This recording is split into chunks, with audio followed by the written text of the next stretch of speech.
Hello, hello, hello.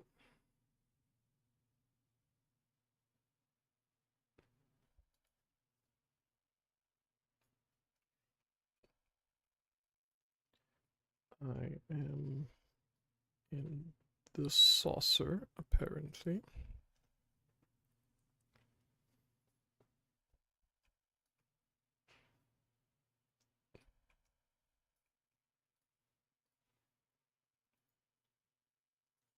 Is the wrong guy.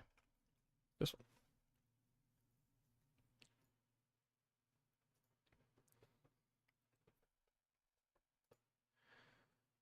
Three.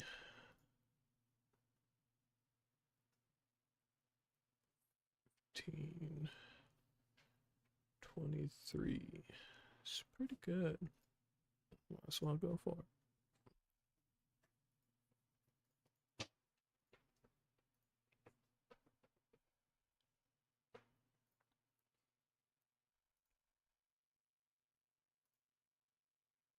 Oh, aw, sad.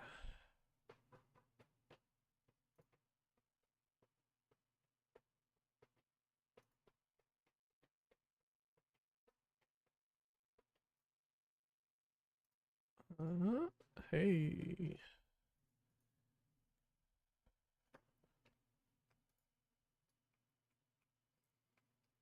Alright, I'll do the rail shooter as well, I guess.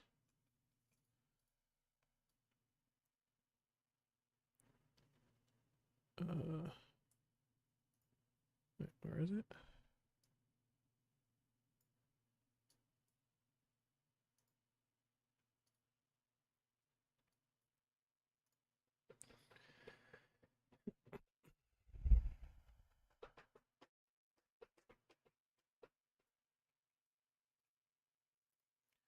Booyah.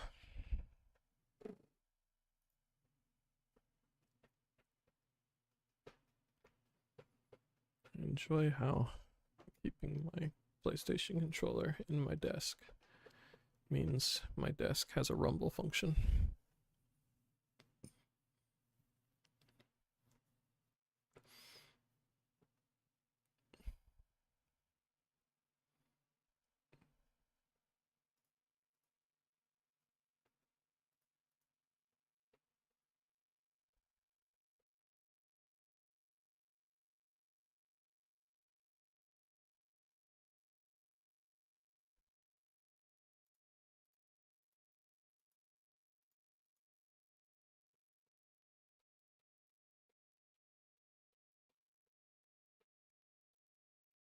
Room.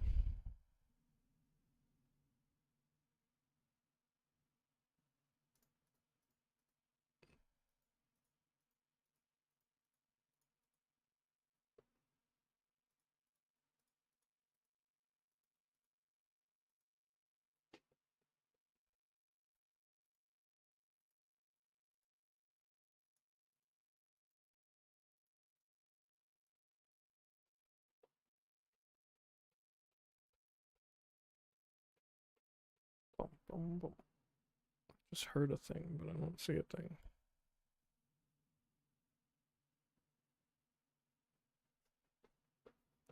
Guess that's what I get for zoning out.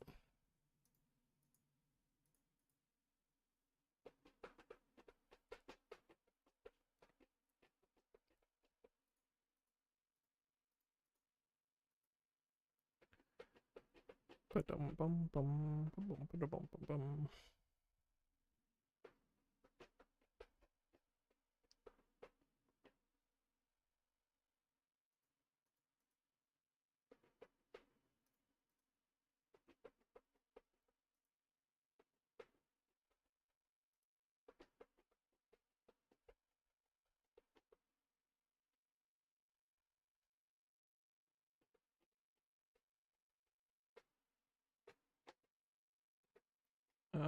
Did it. Perfect shooting. Who dares?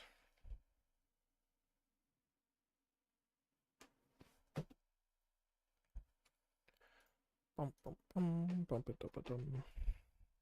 Lenosia.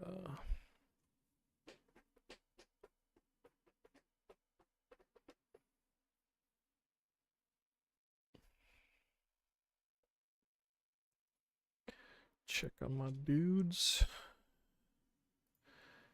And then do this shopping.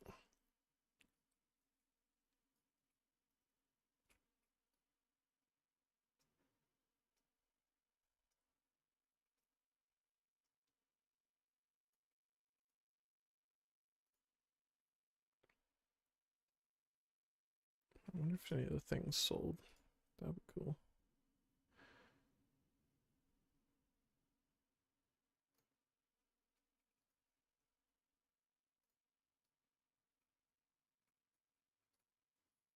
Agnur.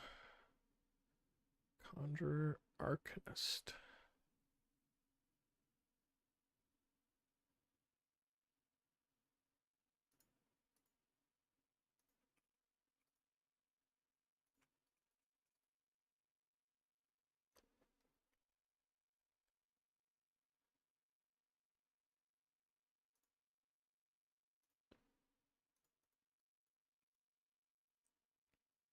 Dubois.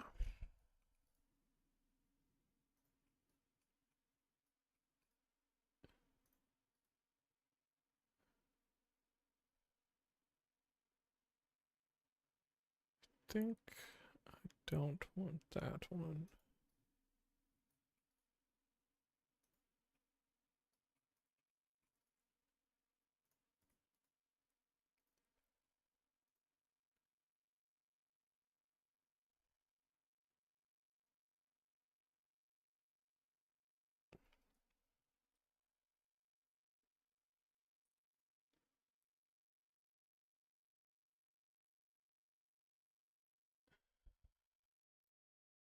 Still one short.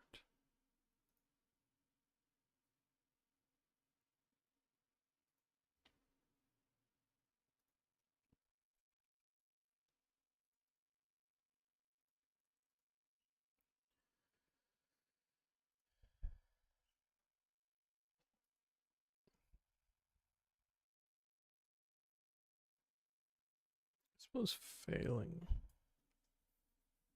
They get experienced anyways, but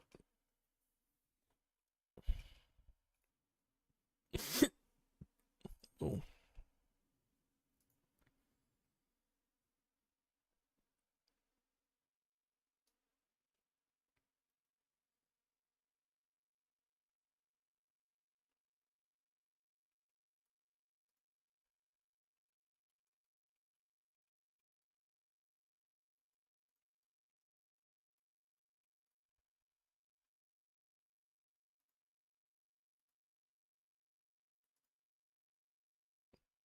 None of them have sold.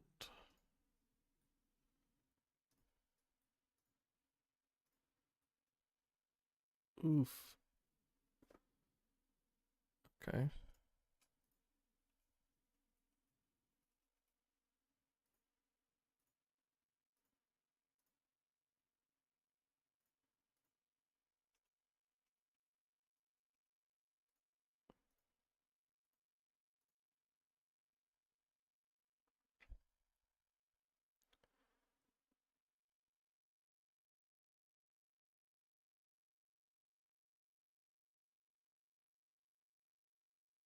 I don't remember how much I spent on this, but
Yo, Kingdom Culverin.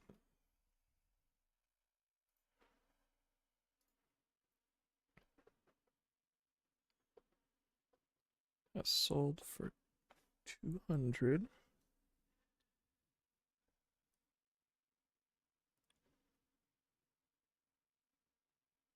Why? Oh, it's not the high quality. Mm.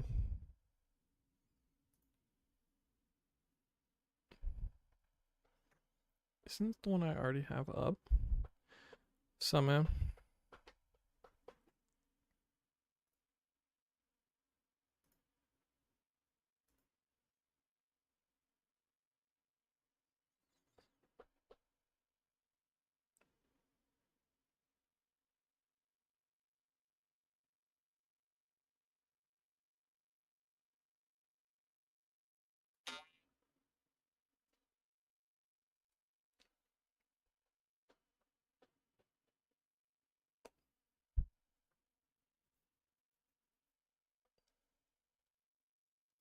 Makes sense. Makes sense.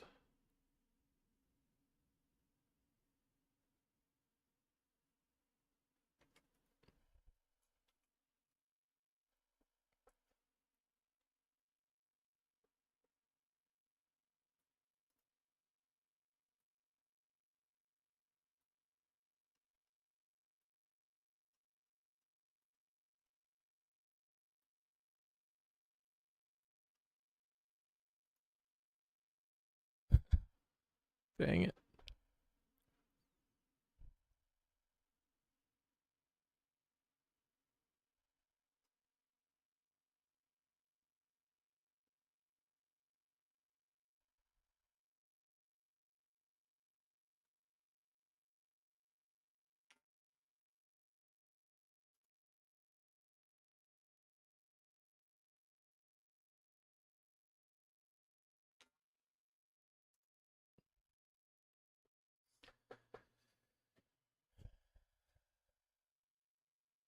Uh,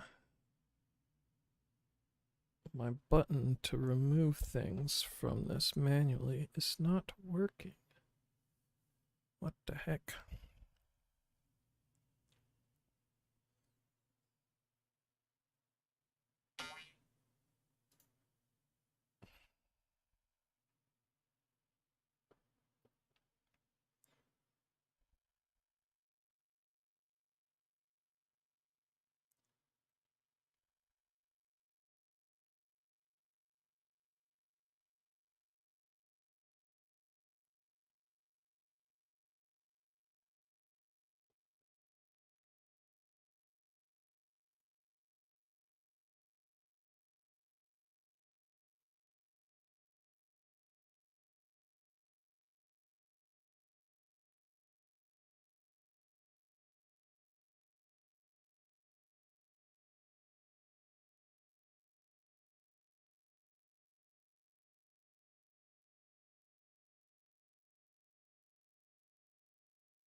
This is wrong with this. What the heck?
Year of maiming.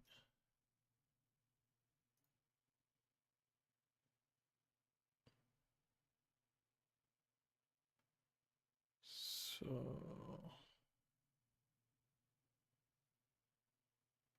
the price is up and it's selling for 30 elsewhere.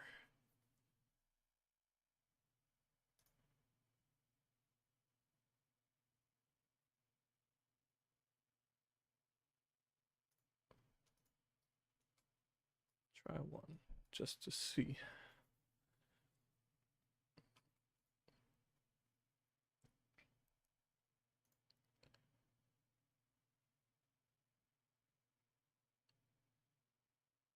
Brynhilder.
Bum, bum, bum, bum.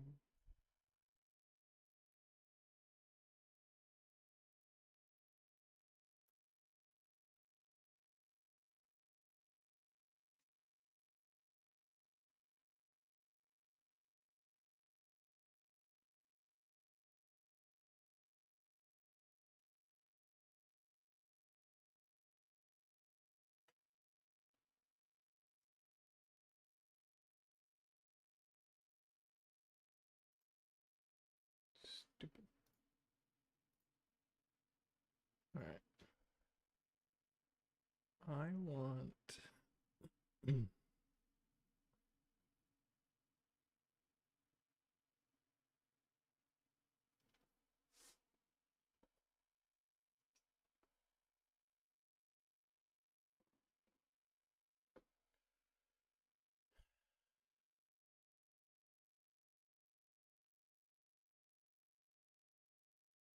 This search query thing.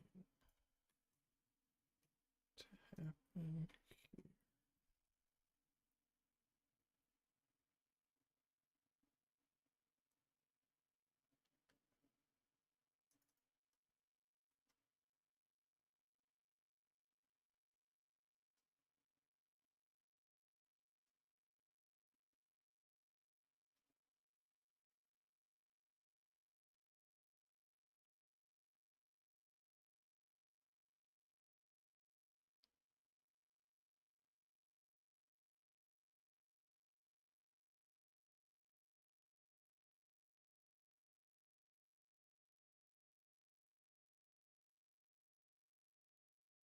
Uh,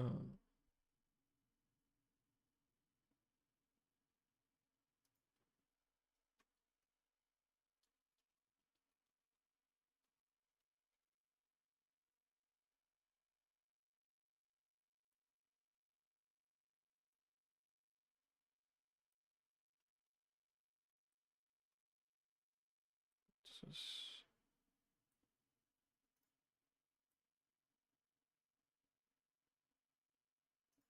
I don't know if it has to be async. It's probably fine.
Cool, cool, cool,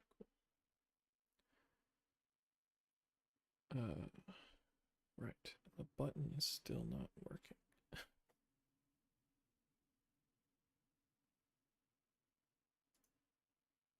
Oh, that time it did.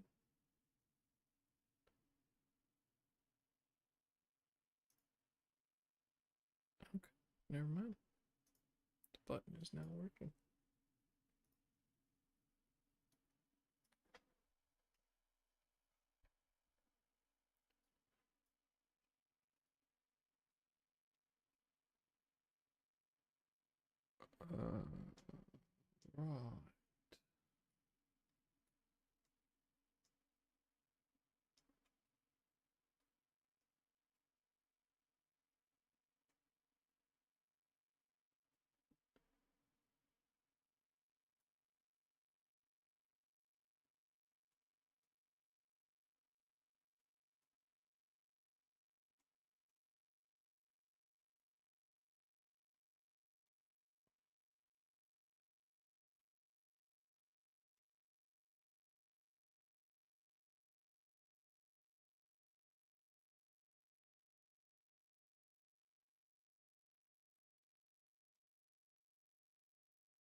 Right. Wanted to try some more of these Getting pretty low on money. So I guess not.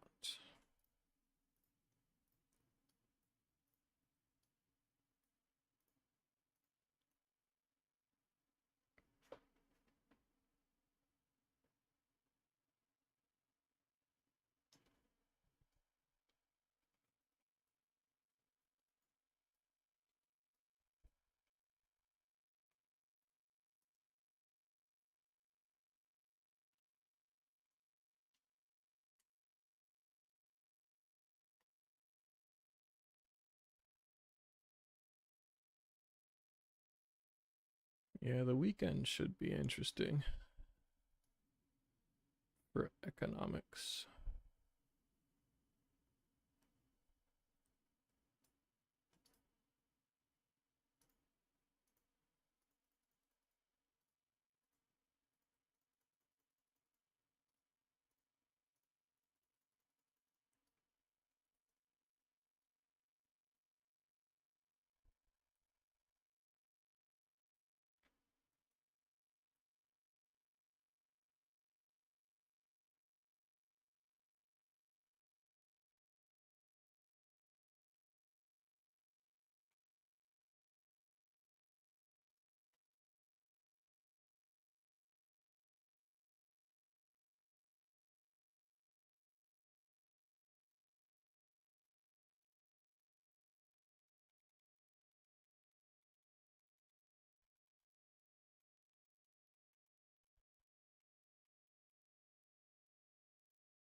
Should have been on the screen. Why did I not see it before? Did I just have it tucked under the...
Bubble, bubble, bubble.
Tiny Etchival.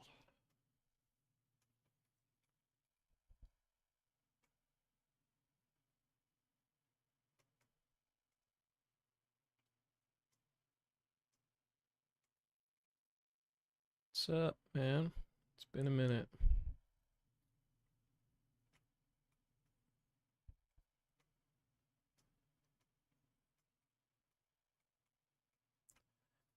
Doing well, doing well.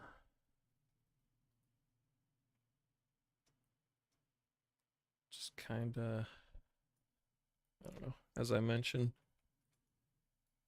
the other day, going down a rabbit hole.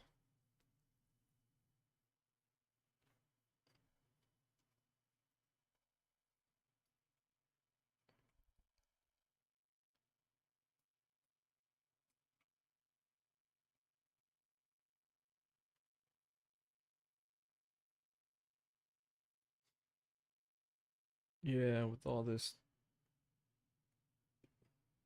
stuff in the bottom left, which is two distinct things. One is just a ping pong game I made because I started, I don't know, having affection for ASCII Stickman. So then I made a ping pong game. Which, by the way, say ping pong for me. I don't know if capitalization matters, but whatever. And then this thing is, I think one word, though, does matter.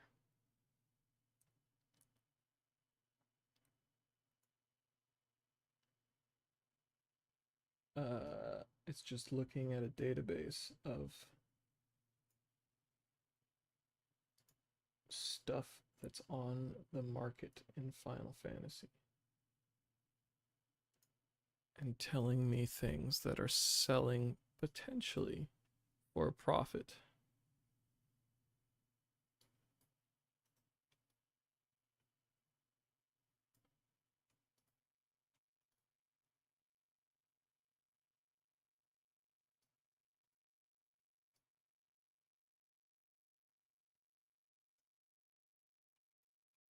Should probably make it so that it's less exacting about the space and capitalization.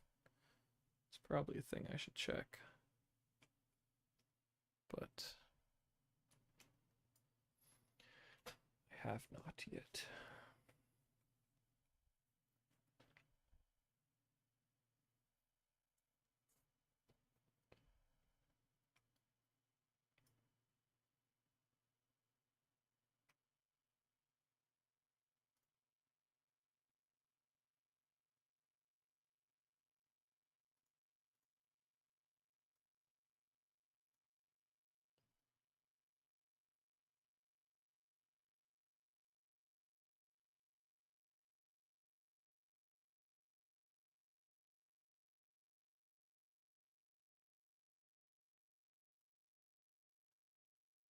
Baldur's Gate, huh? I've seen you go on there a while. Every once in a while. What does getting addicted to it mean? Like you keep playing it over and over? Or it's like there's a limited amount of content, right?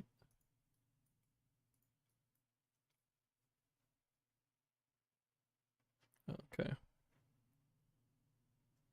All right. Power to you, I guess.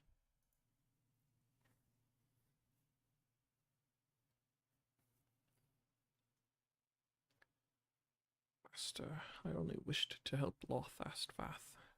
A well-meaning wish, but now it seems it will ruin us. With my travels, I have greatly angered the Overmind. I have brought this misfortune upon our colony. It is my duty to rectify it. I thought long and hard, and there is only one way to avoid war. I will destroy the Overmind himself. Without his guidance, the one mind will know not what to do. They will grow confused, so confused. They cannot go to war without a leader to command them, yes? So I will give myself up to Lostath Nath, willingly, for the overmind to come out of his nest, to cure me of individuality.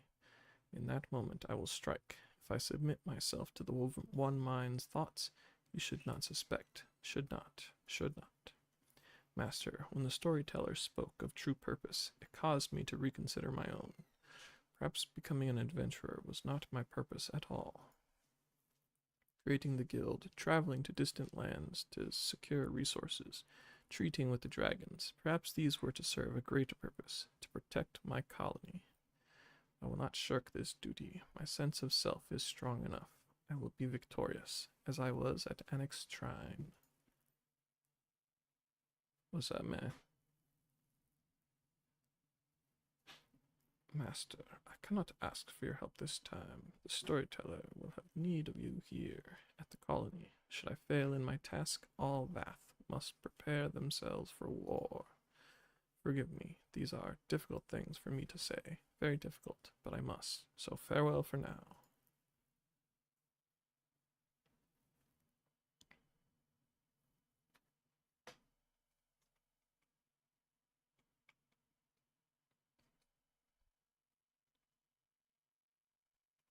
Shoot, what's your question? Look troubled, Great Hunter. Is there something amiss? The dude went off on his own to kill a man who's a god man. The fool, the overmind, will gladly welcome him to its arms. Even should he strike down the overmind, it will be for naught. When one falls, another rises. So it has ever been. Great Hunter, we are vulnerable to the overmind, but his thoughts hold no sway over man. Only you can pursue him. But storyteller, even should he find the deft arm, there are too many drones in the hive for them to escape. Too many. The overmind could command them all to strike at once.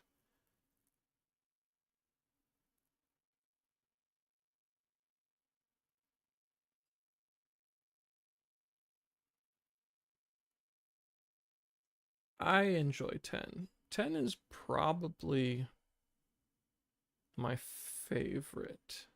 I mean, just from like a nostalgia standpoint. I was a little too young for 7 to hit me when it came out. But 10, I was like, mid-teens or young teens or whatever. But I think 10's very good. Yeah, I mean, there's a lot of like dealing with loss as a story archetype.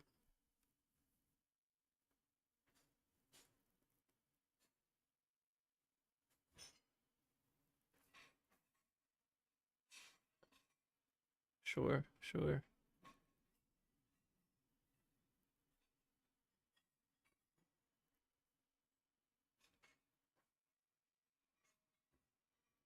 It's interesting because, like, if you actually, at any point during 10, if you stop and think about what's going on, it's very bleak. And during the, like,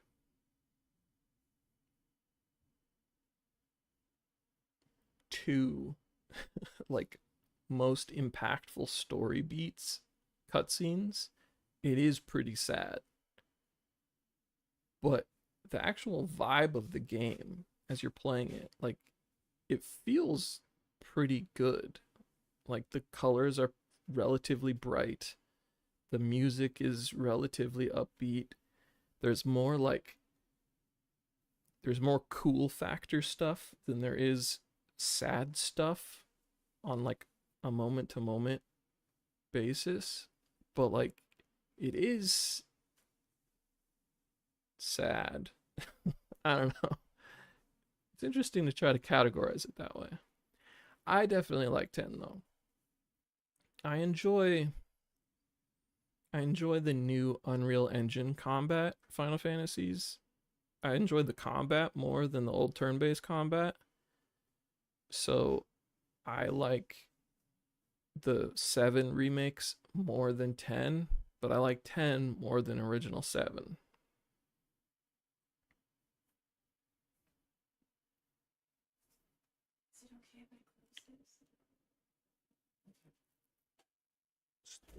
Even if she found out our Tomb Run drones. I must try to reach him before that happens. If the deft arm enters the hive and is cleansed of his individuality, the one mind will grow confident, very confident indeed. His recklessness will only spur them to swifter action. Just hope there is still time. I'll try to summon the others, those who may be willing to help us. Hurry, great hunter, to lost Athena.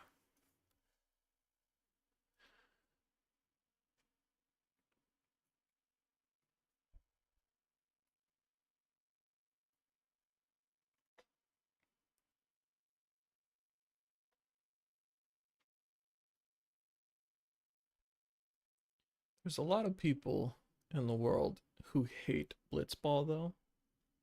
And I specifically find Blitzball satisfying.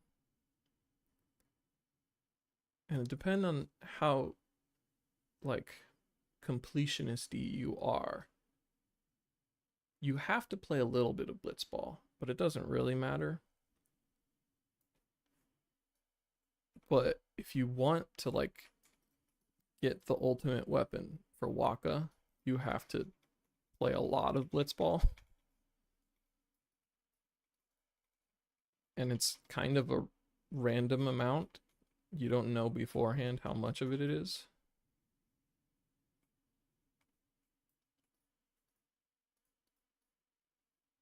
Yeah.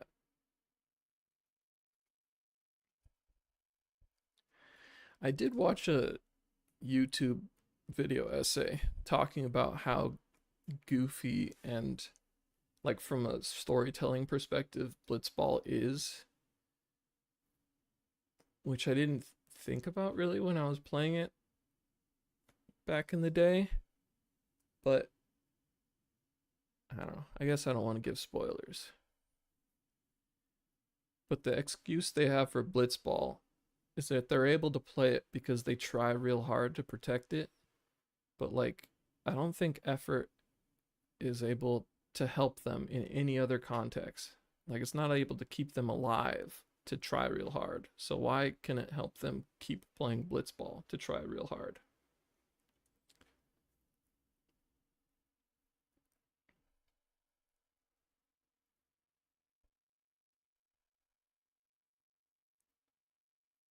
Which is a fair criticism.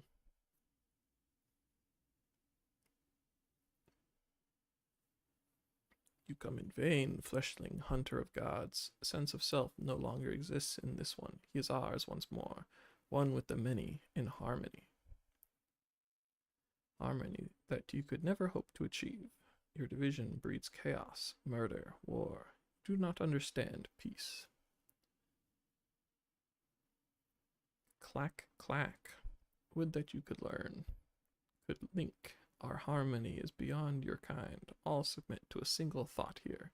We do not quarrel.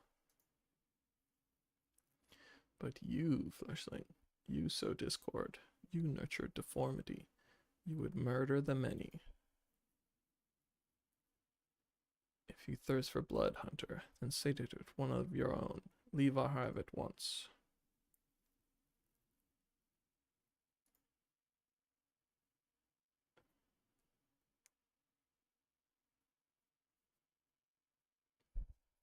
Do not understand. The non-mind's senses of self fester and corrupt the whole. The non-mind threatens the natural order. This one's presence is poison, anathema.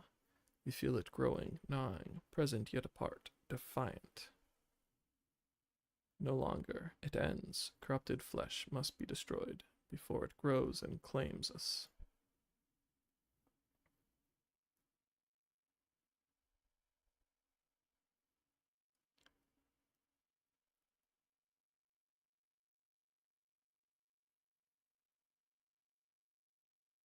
We know your strength, Ware. We know your thirst. Grant him his death. or will you let him grant you yours?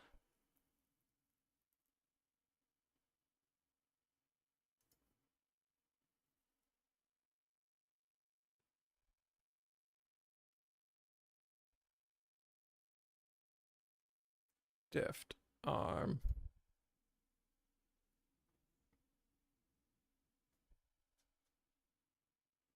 What is this? This seems... They tear. Impossible. No, we are the many, and you are one. Even if you stay, you cannot escape. You will obey.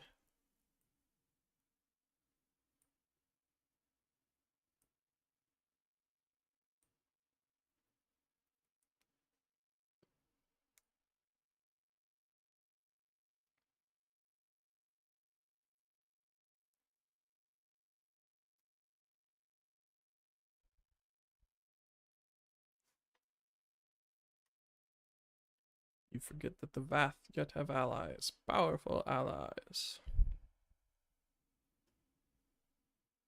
Give him hell, Deft Arm. You're stronger than this. You're an adventurer, are you not? Pull yourself together. Without Deft Arm, who will Dry Dock share stink eggs with? Good point. Deft Arm, Deft Arm, Deft Arm.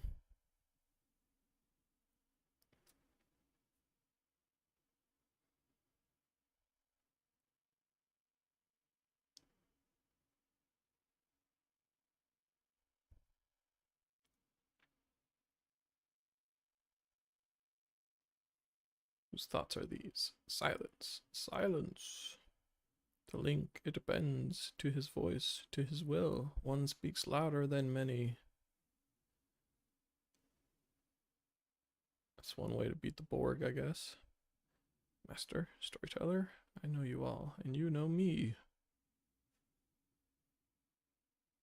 Yes, I am the Vath Deft Arm, adventurer and protector of my colony.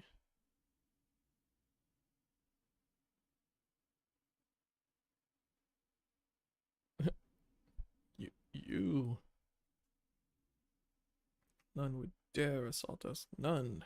You know not what you have done. Withdraw. Yet another circumstance where I really wish that I could just fight instead of standing there looking like an idiot.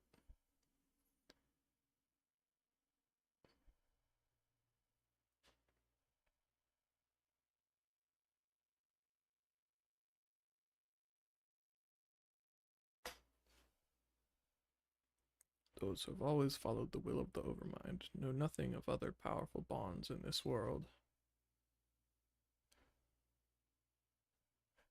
I felt a great fear in him, greater than his hate. I believe the One Mind will avoid us for some time. By the power of friendship, I felt such emptiness as they feel. There were no shapes, no flavors, no moods. There were no questions, no answers, only a single command, to obey. Could not accept such a word. Weird.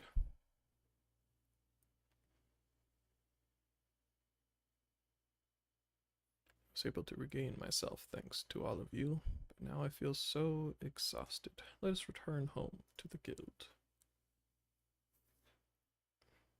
Okay.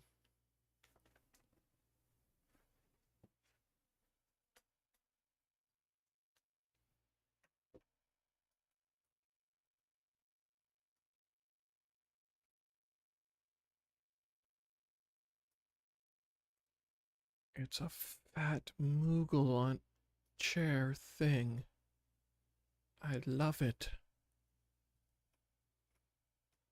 Look how fat it is.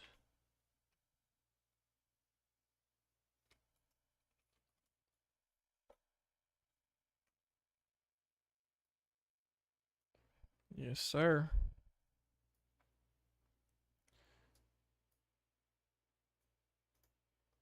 They have basically every Final Fantasy anything you can think of in this game.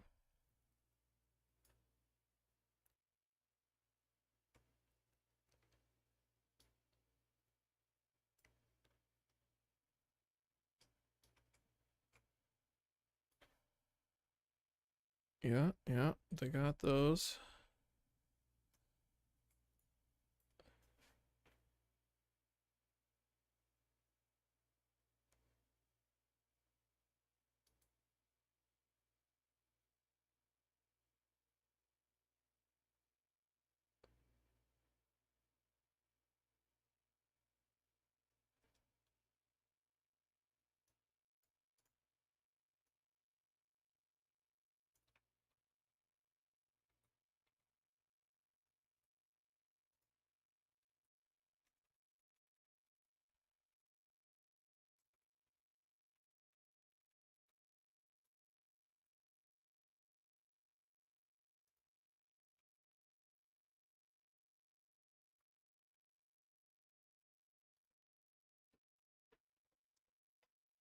You actually have to, there's a whole dungeon about helping the,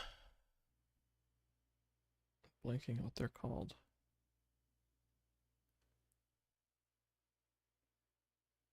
What are those guys called? Friends. I cannot thank you enough for coming to my aid. I. Friends. Now don't go thinking it's 'cause I'm soft, 'cause I ain't. Hunters have been depending on the steady flow of arrow shafts from your guild. It'd be too much trouble to go back to fetching 'em ourselves. That putrid incense supplied by the guild may make my eyes water, but it keeps the convictory blessed free of dragons. Psh, psh. Hobbies cannot get enough of guild stink eggs. Tridox gets shivery shakes without them. Oh god. He's he's addicted.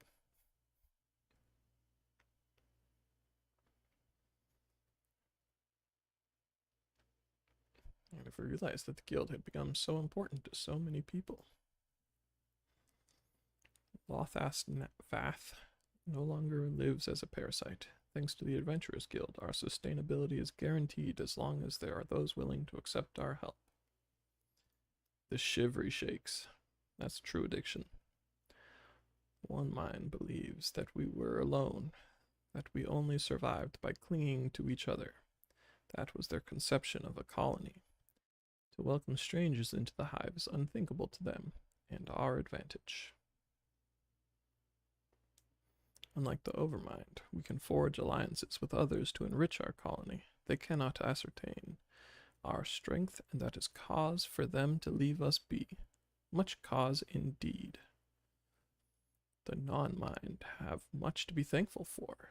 It seems we have become too useful to those around us. We are sure to repay our wonderful allies' kindness in whatever way we can. Even so, I yearn to experience more, to explore new lands and meet new people.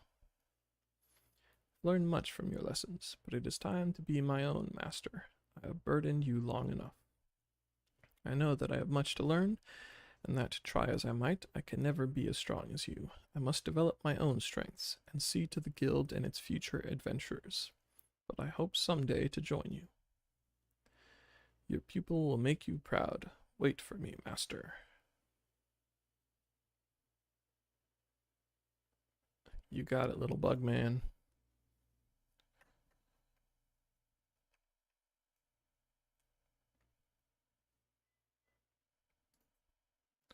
I am sworn.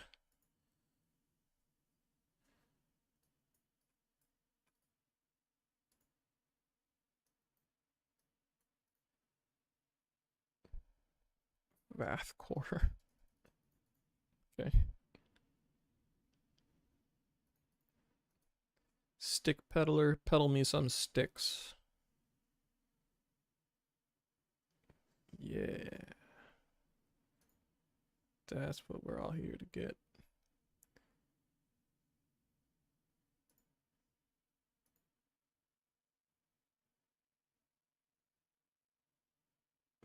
Slightly different pet. Okay.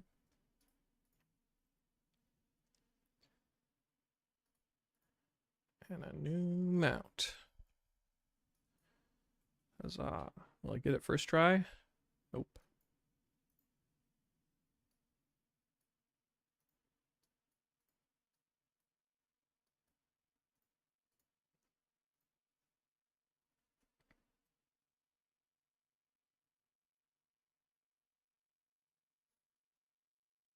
Try saying ping pong again.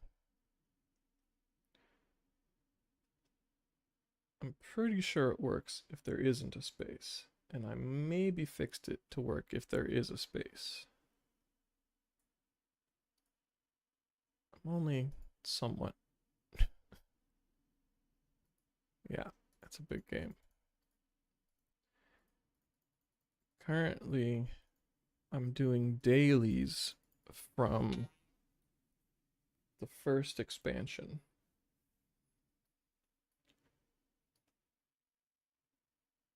And then I'm gonna move on to second expansion content. For mounts mostly. Mounts and pets, but I do it for the mounts.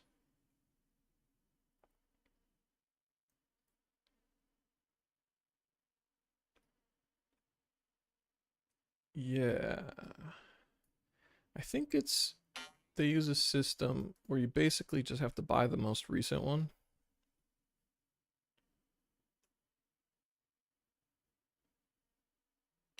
So I did that. I bought the most recent one.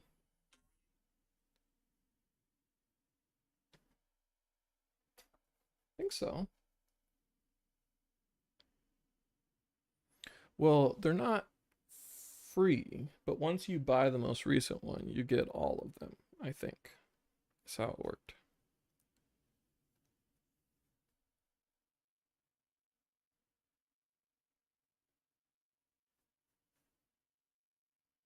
I don't know. It's been a while since I looked at WoW. And also, the expansions I don't own. I never came like skipping an expansion.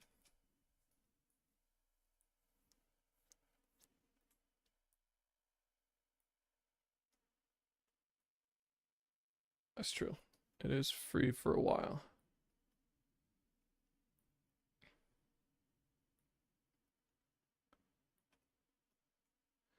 Yeah, I ended up buying uh the expansion when I got to level 70 on my other class,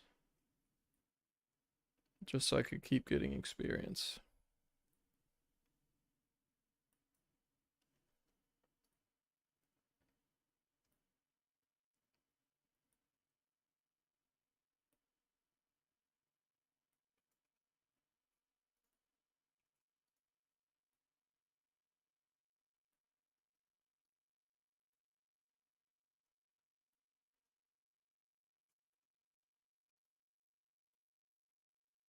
Feel free.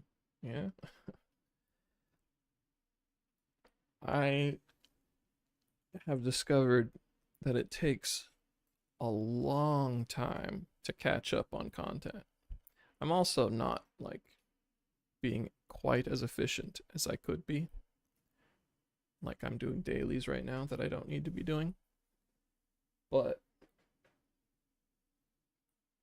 there's a lot of story that's required. So, if you want a lot of content, and they also do a good job at making it so that you can do basically any of the content. Like if you want to stop at level 60 or level 50 and do a bunch of the raids or whatever, they incentivize other people to play old stuff and they do like a level scaling system. So you'll be able to do most content.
Yeah, for leveling all the other classes. It's true that there is also just a big culture of completionists in the game, which is, I think, why a lot of that old content has bodies.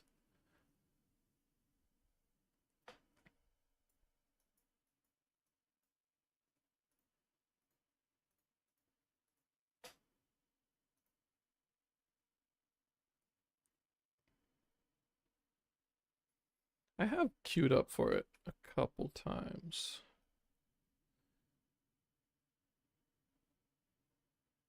But yeah, I don't have to. I still have so much story to do. I might, if I decide to actually level up a healer, which I don't know if I'm gonna do. I go back and forth on it. Right. Yeah, that is better for me also. I'm more likely to turn my main into a tank than I am to make a brand new tank.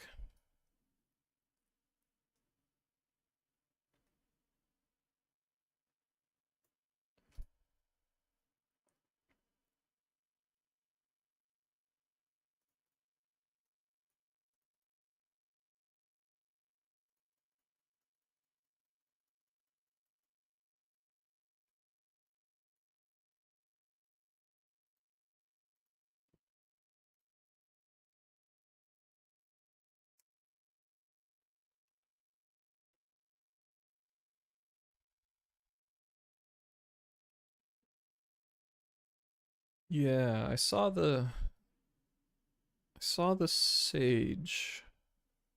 I picked up the unlock quests or whatever.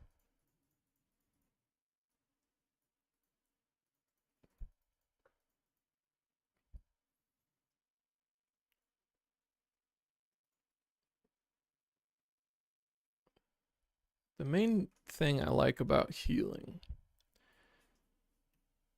is it's really easy to like inject yourself into progression rating groups as a healer. You're usually the person who needs to know the mechanics the least in the group.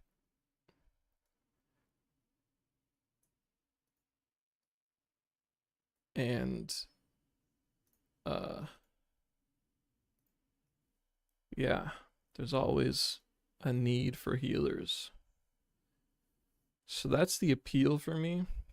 Is like that's how back in my WoW days I would progress as a healer usually.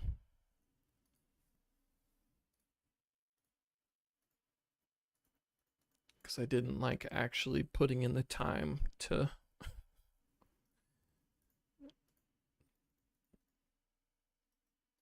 be pulled along as DPS or tanking really.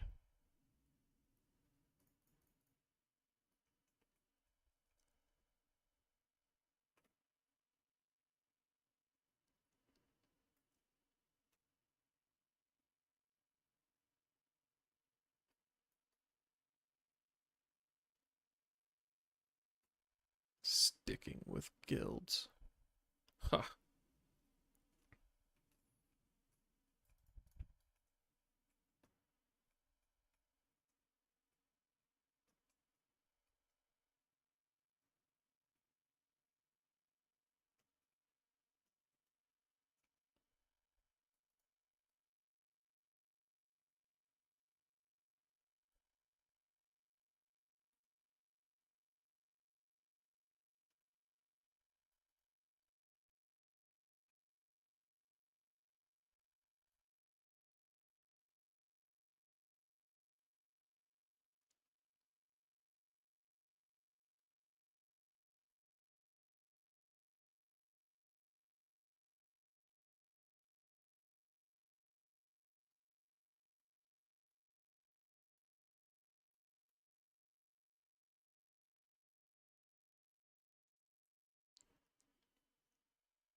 Flying fish.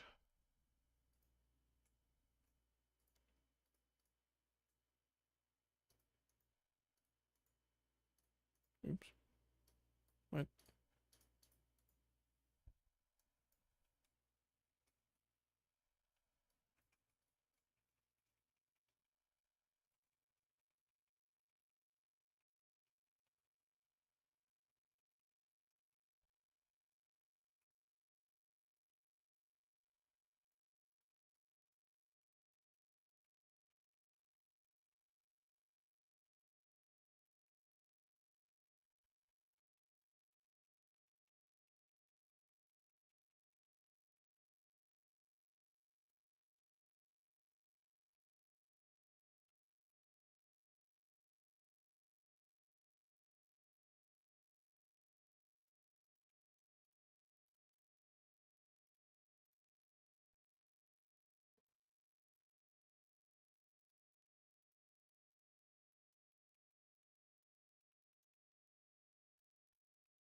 Ba-dum-bum-dum-bum.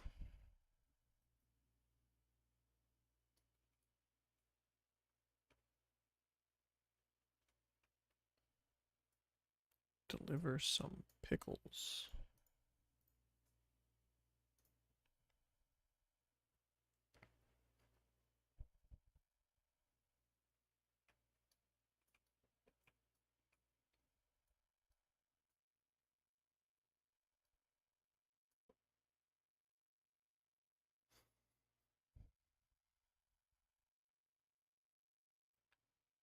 Bum, bum.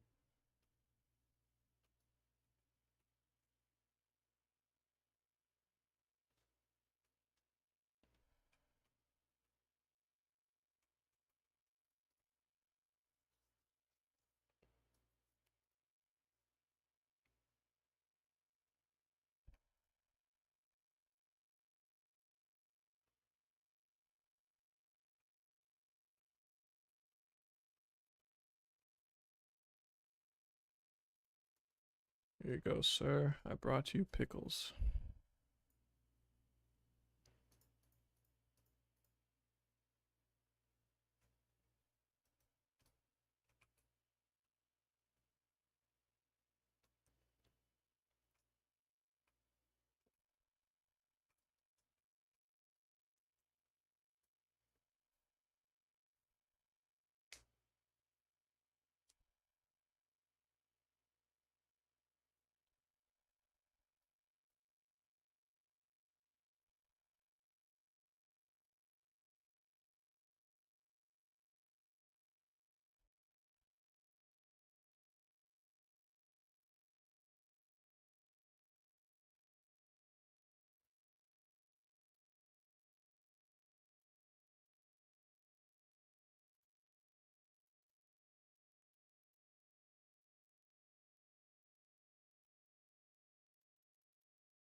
Good.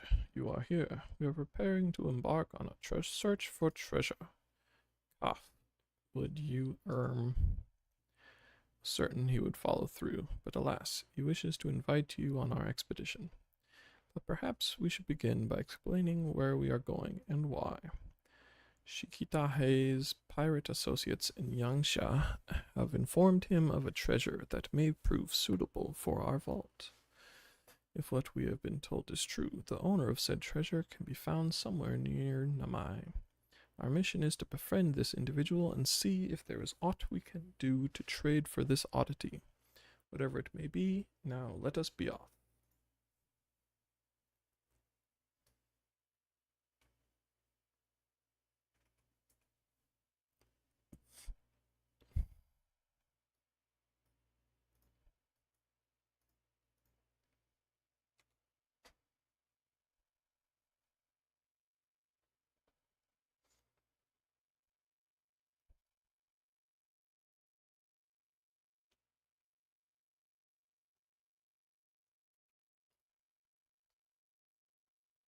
This villager claims to have knowledge of what we seek. I can only tell you what I have heard. Whether or not there is truth to it, you must decide for yourselves. If I may ask, what exactly is this treasure? Gah. Forgive me, I had forgotten it can speak. I do not mean to question your decision to come here, but I sincerely doubt any treasure you find will compare to this doll. That may well be true, but our aim is to create a collection. To that end, we came here following the rumors of treasure here in Namai. No doubt a burdensome quest, if every piece must be a curiosity such as you. Sadly, I cannot say what this treasure is, only that its owner is of the Namazu. How can you be certain what they possess is of any worth? He has been seen carrying something about the glittering basin with the greatest of care, but only briefly. Upon realizing he is not alone, he leaves with all haste. He speaks with no one, and so we are left to wonder what it is he guards so dearly. If you mean to approach him, it will not be easy. How are we to strike a deal with such a seemingly skittish character?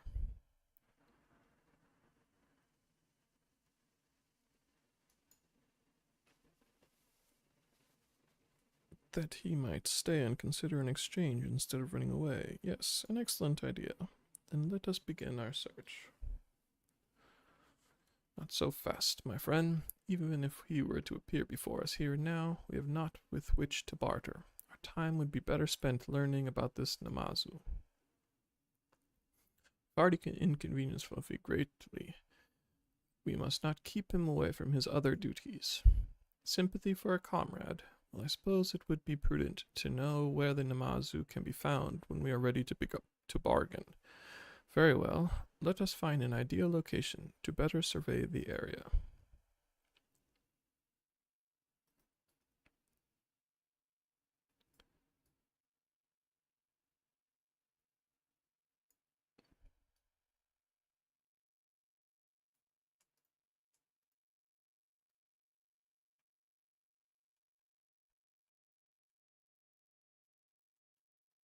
Bum, bum, bum,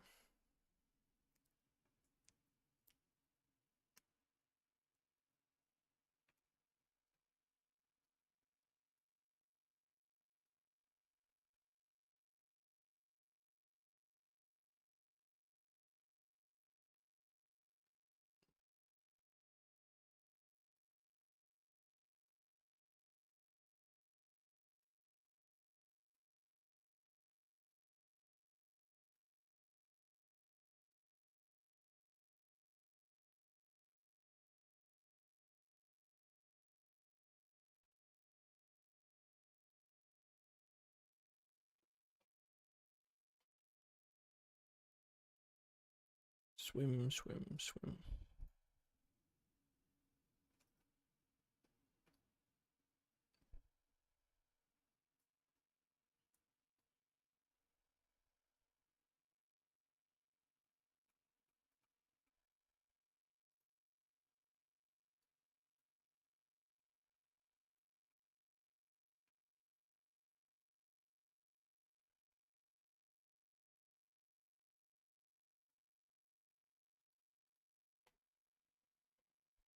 Search your surroundings for the Namazu. Move the camera as well. Zoom in and out. And shoot him.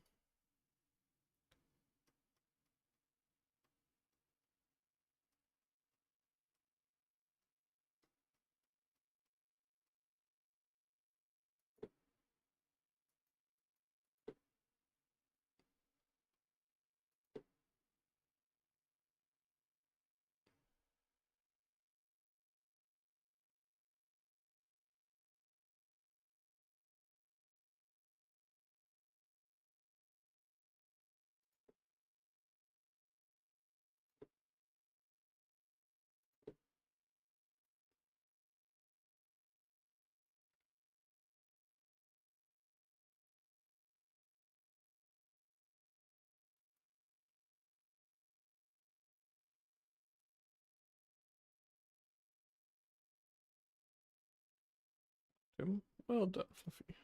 But where is he headed? We must find a better vantage point.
Seems to be digging. This must be where he buried the treasure. Unless we can see what it is he guards so dearly. Ah, so it is a vase we are after. The only question remaining now is why must he act in secret? The answer may be our key to approaching him.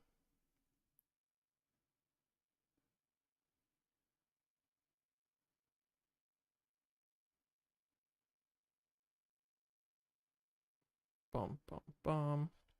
The red Kojin, so we're not the only ones come in search of treasure. Quickly, Kabuto, tuck me away and get down there. We have to stop them.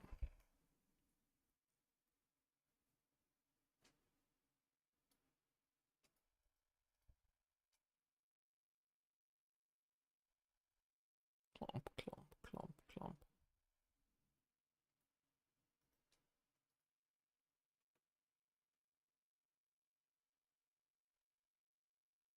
Stay back. The Namazu is safe, but they've taken the vase. We have to get it back. Please, please, just leave me alone. No need to fear, friend. We are here to help. You hear that? The bungling Blue and his wet nurse want to help. No need to worry, your pretty little shell. We've only come to retrieve what is rightfully ours. By rights ours. And he was more than willing to give it to us. Give it to you? You're a liar, and I still have the lumps to prove it. You're here to help, yes? Yes? Then you can start by teaching these brutes a lesson. This treasure belongs in the vault. You know this to be true. Now stand down. No, give back the vase. Oh, how curious. Before he spoke as a whining child, but now he speaks as a would-be warrior. Lay down your sword and surrender. If you do, we may consider allowing you to work as one of our mercenaries. I would rather die than serve you red brutes. Watch your tongue. You stand in the presence of General Hirumaki of the Red. Now, Shoggy. Let's not be rash with this would-be warrior. Given the right incentive, I'm sure he and his brothers could be convinced to join us.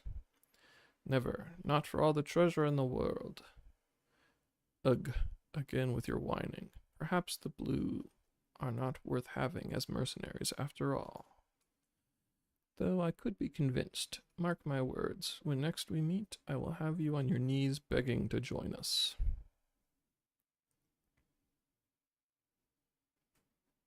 Those fiends. Do they think we will let them simply walk away? That doll, it talks. Yes, well, though your Kojin savior here is indeed brave, he is not the best with words. I step in on occasion to speak on his behalf. But enough of that. Kabuto, you must follow them. Fluffy and I will be right behind you. Doll that speaks. Interesting. Thank you for saving me. Would that we had met on better terms. My name is Gyoke. Fluffy, go and assist Kabuto. I'll be along shortly with our new friend here.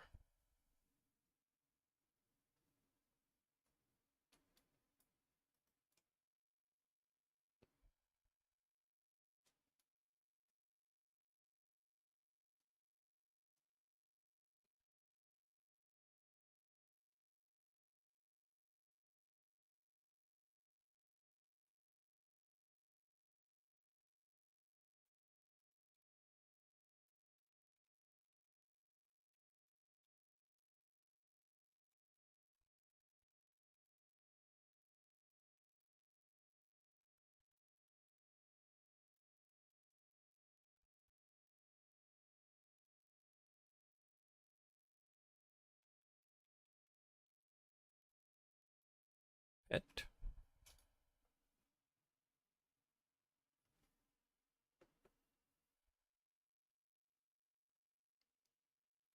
He had reinforcements lying in wait. I managed to fend them off, but he got away.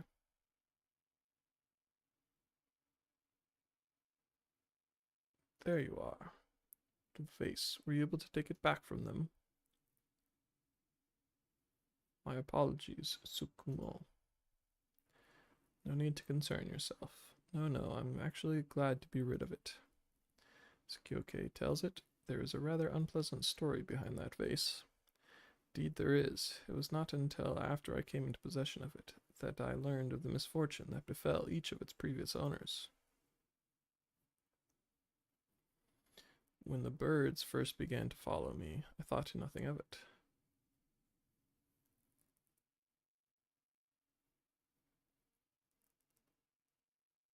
Alright, man. Have a nice night. Ciao, indeed.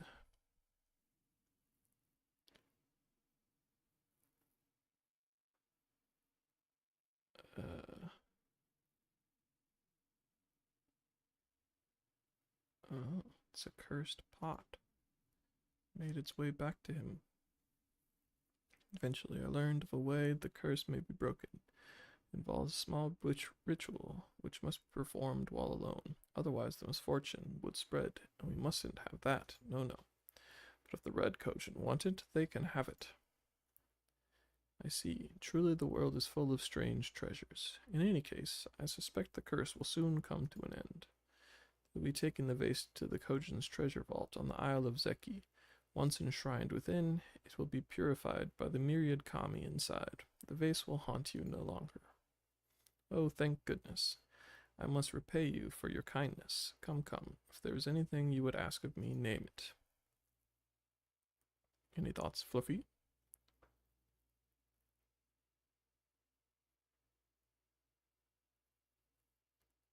I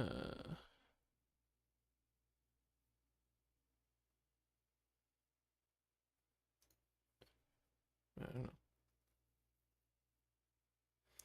What a noble gesture, putting the needs of the Kojin before yourself. But of course, you are mostly merchants and traders, yes? Yes, that suits my plans perfectly. I was looking for partners with whom to do business. Forgive me for interrupting, but I could not help but notice you have quite the charm. What? I'm flattered truly, but I don't think it would work between Namazu and... It is old, but has an exquisite shine. Yes, that is indeed a marvelous chime that dangles about your neck. Oh, my chime? Of course. What else could you have meant? Him. You have a good eye, Tsukumo. These chimes are the pride and joy of the Namazu. Why, I've worn this one about my neck since my first name day.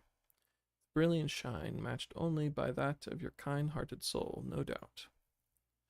Please stop, before you make me blush. Tell you what, as a show of good faith between soon-to-be partners in trade, how would you like one of these chimes? Not mine, of course, but I'm certain I can find one for you. That would be wonderful. Then I'm off to check my storehouse. When I find one, I will send it to Tamamizu post-haste.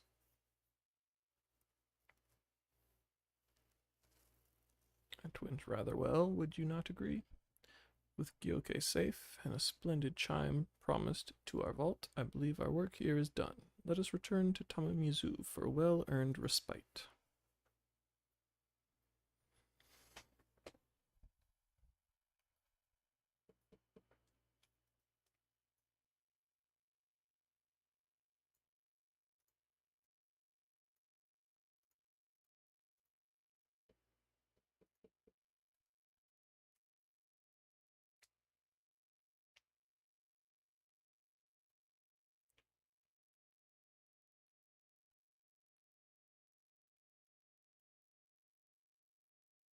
Ah, you are returned. Bunshin was overjoyed to hear of our new trade partner in Gyoke. It would seem we are off to a spectacular start. Thank you for your help. I'd say you more than helped, my friend. We would still be in Yansha if not for your sharp eyes. In contrast, what would you say of Kabuto's performance this day?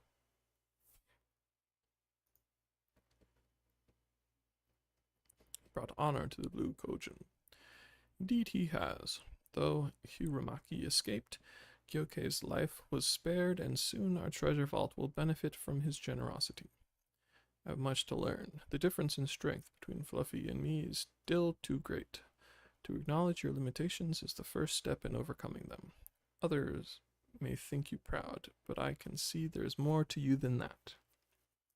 You care deeply for the well-being of your people, though you have had few opportunities to demonstrate this.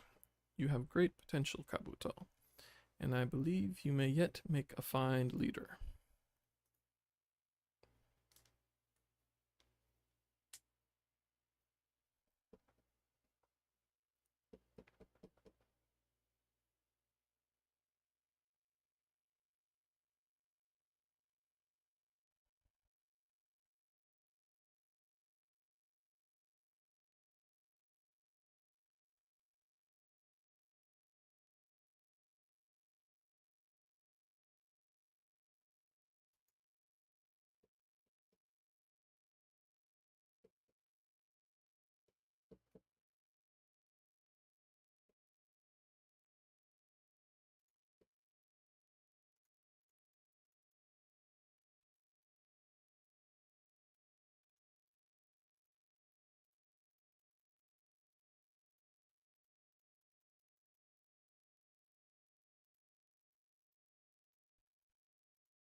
Time to sift some sand.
Ba-dum-bum.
Come, come. I must tell the others of this airship, or hear what they know of it.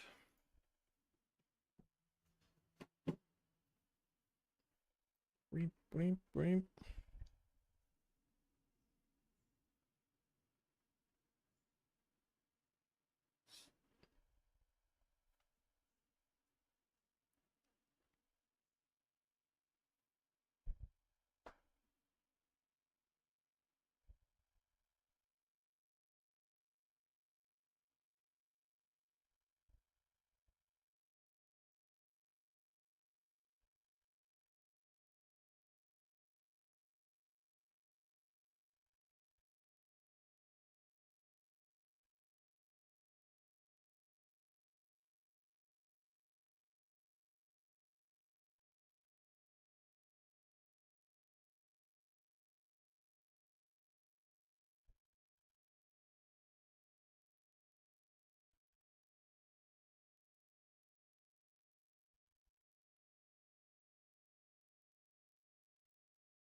will not pursue her.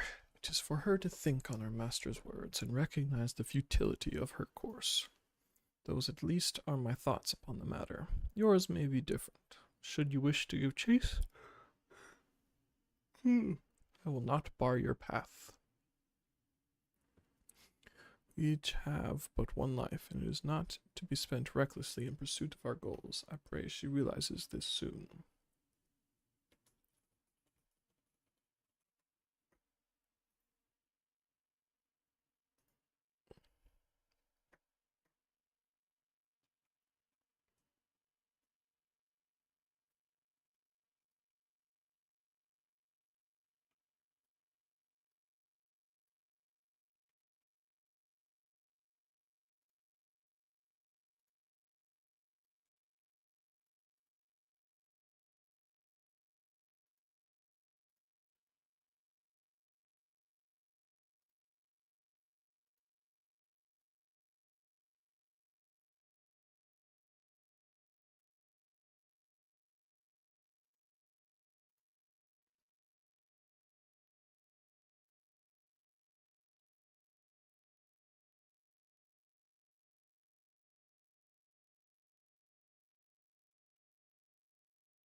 Did Gosetsu send you to stop me?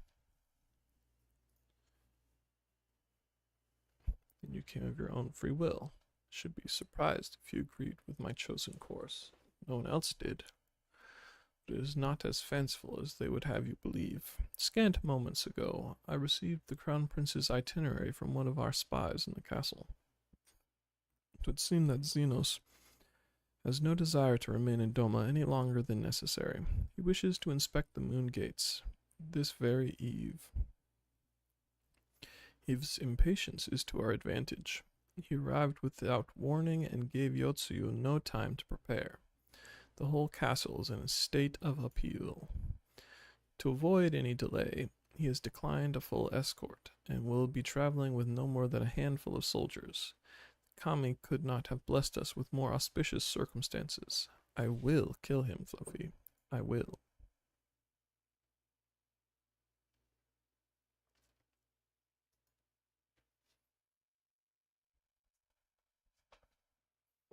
I know the odds, I know what he is capable of, and that in an open confrontation I will likely die. But if I do not, if I succeed, then countless lives will be saved. Doma, Alamigo, everything will change. One life for that world is a price I would pay 1,000 times over. What? What is it? Why are you looking at me like that? Do you mean to join me? Thank you. Thank you. I cannot well express what this means to me. We have much to discuss, but we can do so on the way. Yozuka Manor is some distance from here. We must hurry.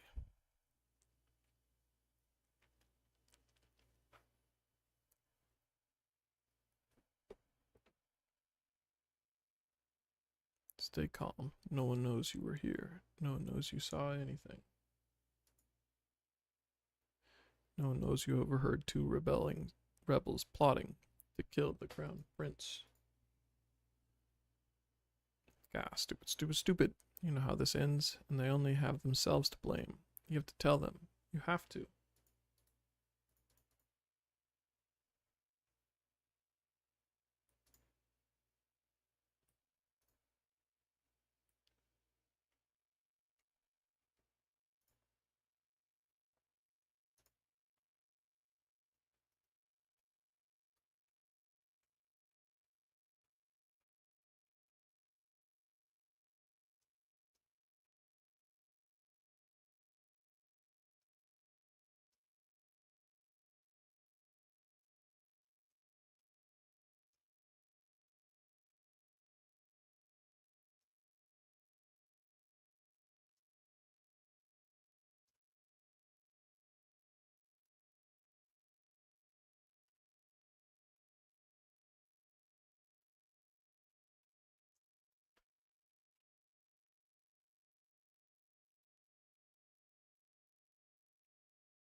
Barbara, let us discuss our plan of attack.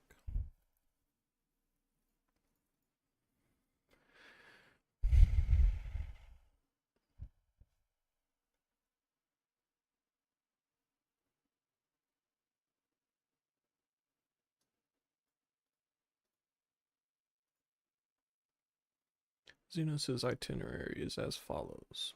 He will depart Doma Castle by ship and approach the moon gates. The Magitech field will be deactivated briefly, allowing his vessel to pass. It will then continue on to these very docks, where he and his entourage will disembark. As you can see, this area is not ideal for an ambush. Wide open, multiple avenues of escape. The manor is better suited to our needs. Let us split up and search for suitable hiding places.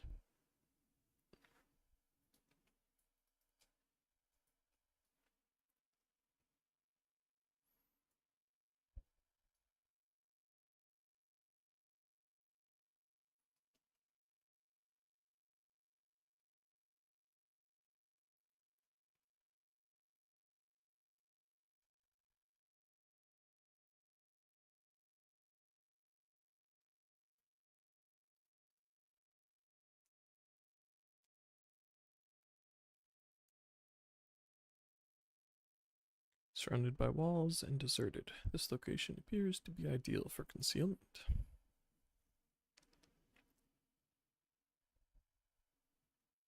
Ah, there you are.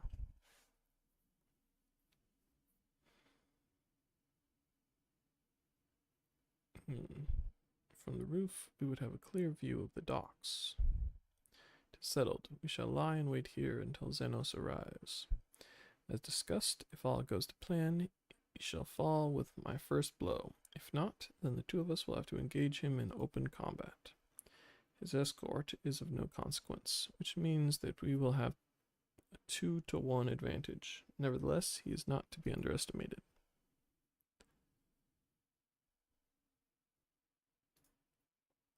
All that remains is to wait. Trust that you are ready.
I don't think we were followed.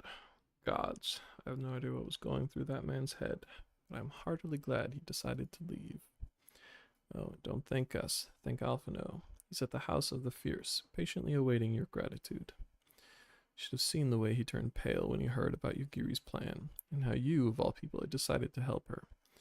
He was in such a panic, barking orders, calling for a squadron to be assembled. As were you. I was rather composed, as I recall, though that is neither here nor there.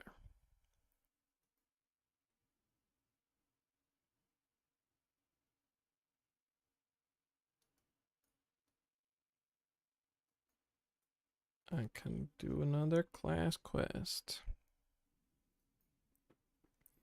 Can you believe it? We faced the Crown Prince himself and lived to tell the tale. You've no idea what this means for us. Everyone's talking about getting more weapons and armor, and we're not going to stop until we've taken back our homeland. Right, getting a bit ahead of ourselves, aren't we? Got wounded to tend to first. We should get back to the village.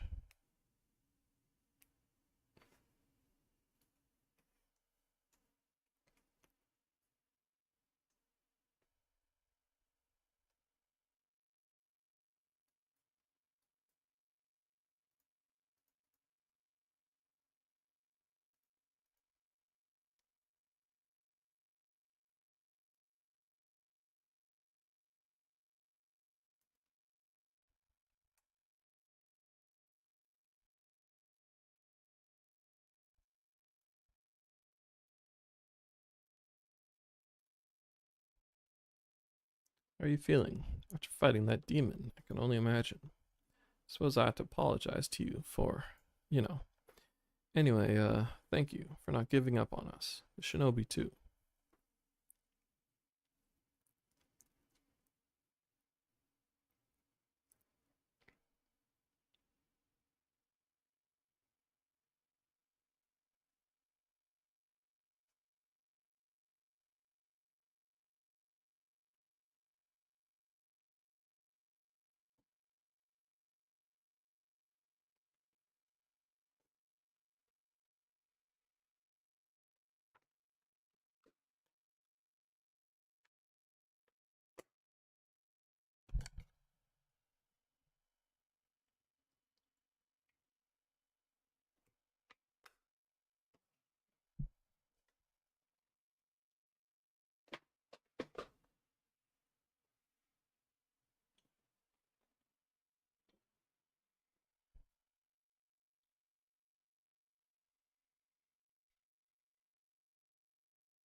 Blue quests to talk to.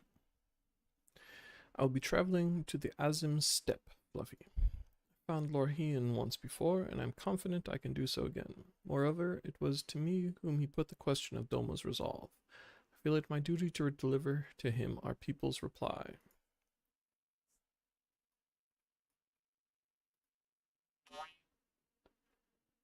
Our countrymen's deeds speak for themselves. Lorhian cannot deny the truth of their hearts.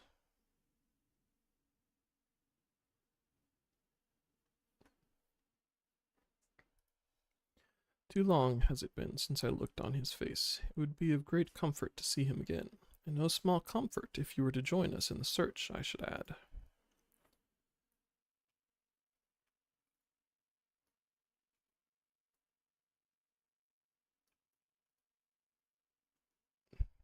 I wonder what kind of man Hien is. From what I heard, he's about the same age as me. Then there's Fordola, who isn't a whole lot younger than us both. Like her, he was born and raised in an imperial province. This is all he's ever known, but unlike her, he chose to do something about it. I want to meet him. I want to know why. Maybe, if I understand that, it'll help me to understand a lot of other things.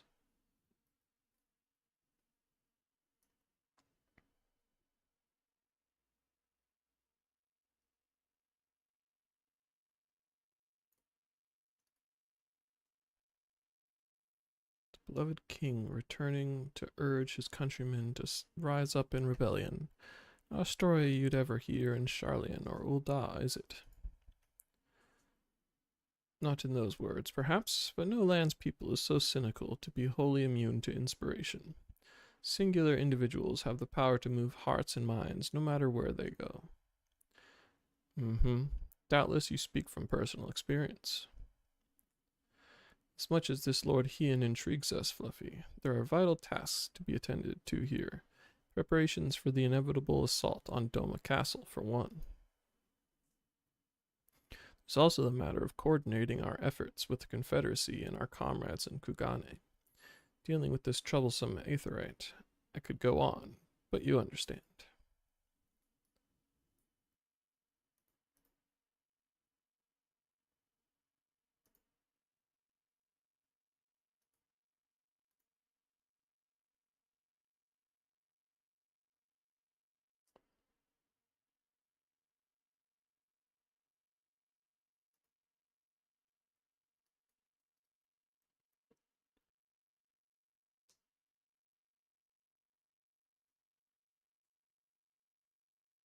Aye, so it goes. We all have our responsibilities.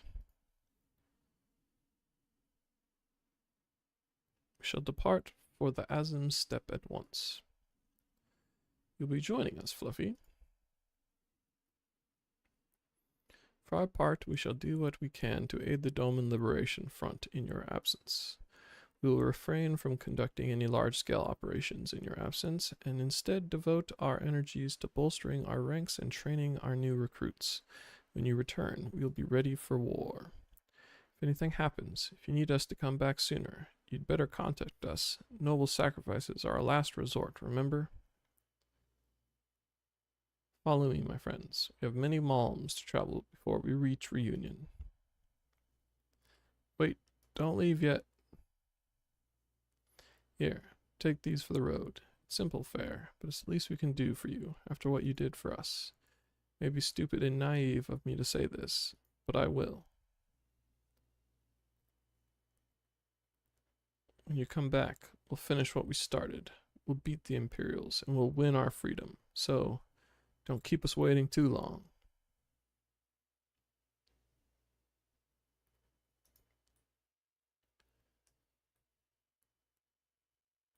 Bum, bum, bum, bum, bum.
It's a powerful slap.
Meanwhile, in the fringes of Garabania,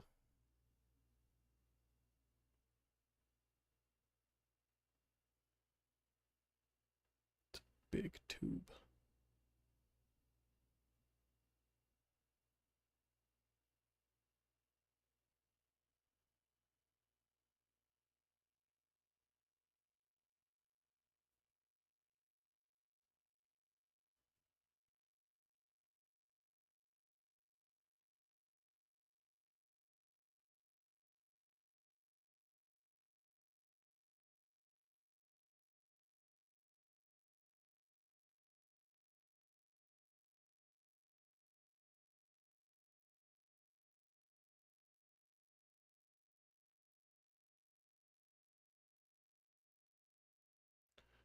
It's him.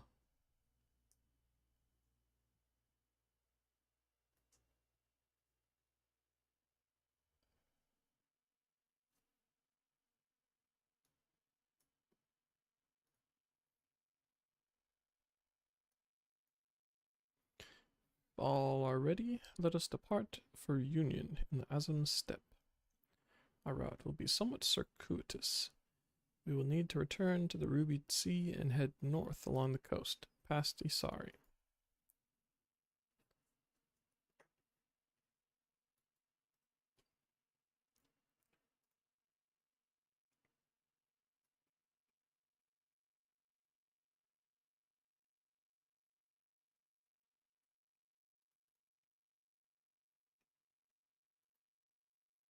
Tell me, have you met the Namazu that live in Yuzuka Manor? The manor can be found to the southwest of Namai. It was originally home to a wealthy family. However, they were murdered when the Empire attacked. These days, a group of Namazu live there. They visit Namai every now and then, coming to trade fish with us. They have shown an interest in some of the trees around here, so I had thought to give them a seedling in return. Though the road to the manor is long and fraught with danger. Would you mind if I asked you to deliver it in my place? If you are willing to help, please collect the seedling and vial of wood vinegar from in front of Fukudo's house. The wood vinegar will help them repel insects. Please deliver everything to a Namazu named Gyotai.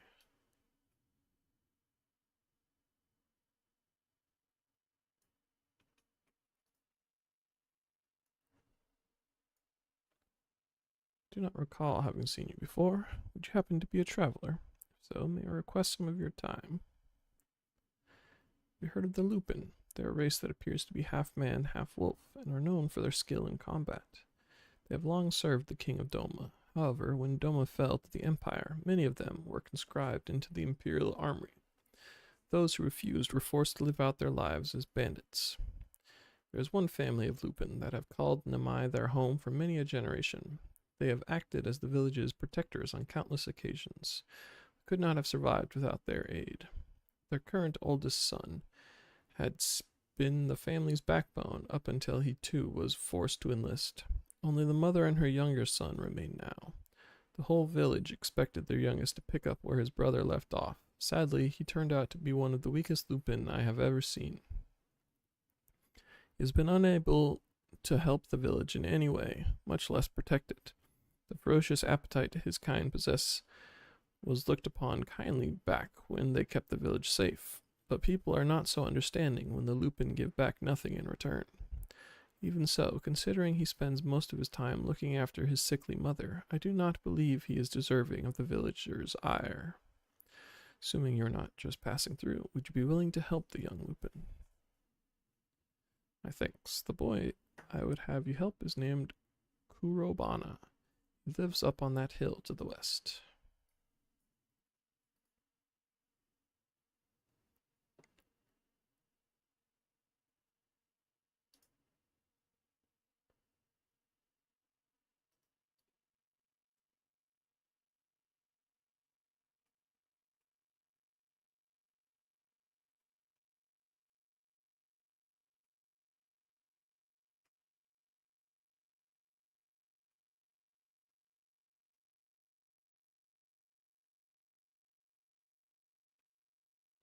Funny little stuffed cactor.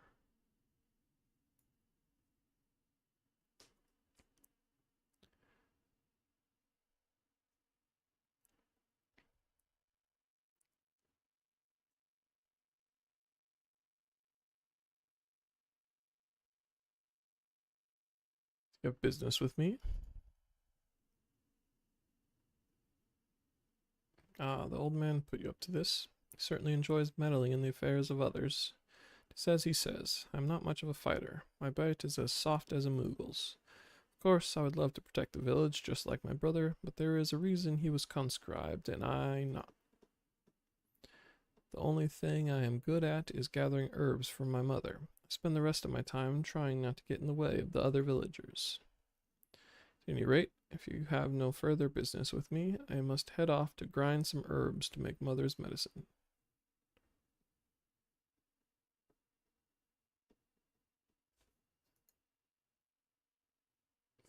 Time to use some emotes at this guy.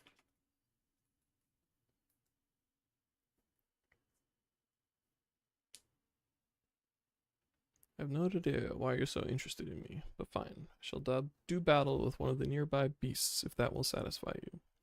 That is not to say I will prove Fukudo wrong. I am merely doing this to show that you should not have expected aught of me.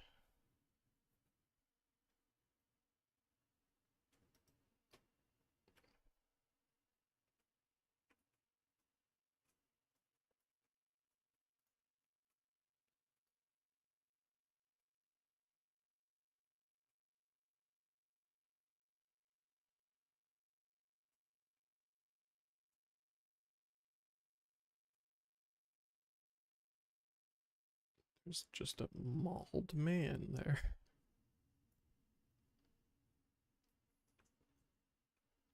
Your quest is side quest colored, mauled man. That means I don't care about you.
Thank you for intervening. I do hope you have seen enough now to accept that Fukudo was right.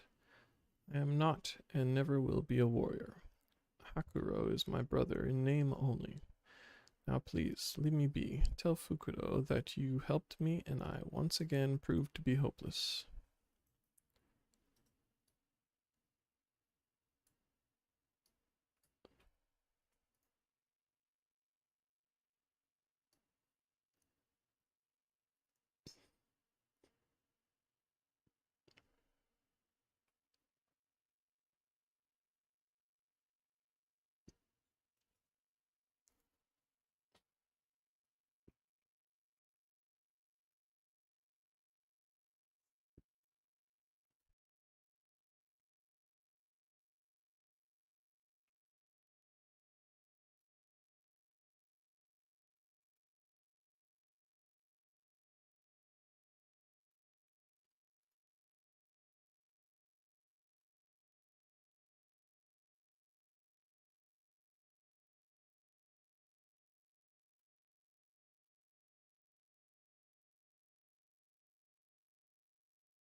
Yes, yes, you have business with us? Oh my, most sincere thanks to the kind people of Namai. Since we began living here, we have been feverishly reading through the manor's collection of books. No easy task it was. One of the books talked of something called hanami. It was described as a tradition of enjoying the aesthetic beauty of flowers. I told the people of Namai of my fascination with the subject. To think they remembered and sent us these gifts. We shall raise this plant well so that we too can someday enjoy hanami. Yes, yes.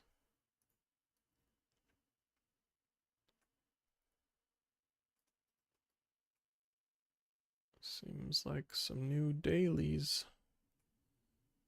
Look at that fishman in his fancy chair.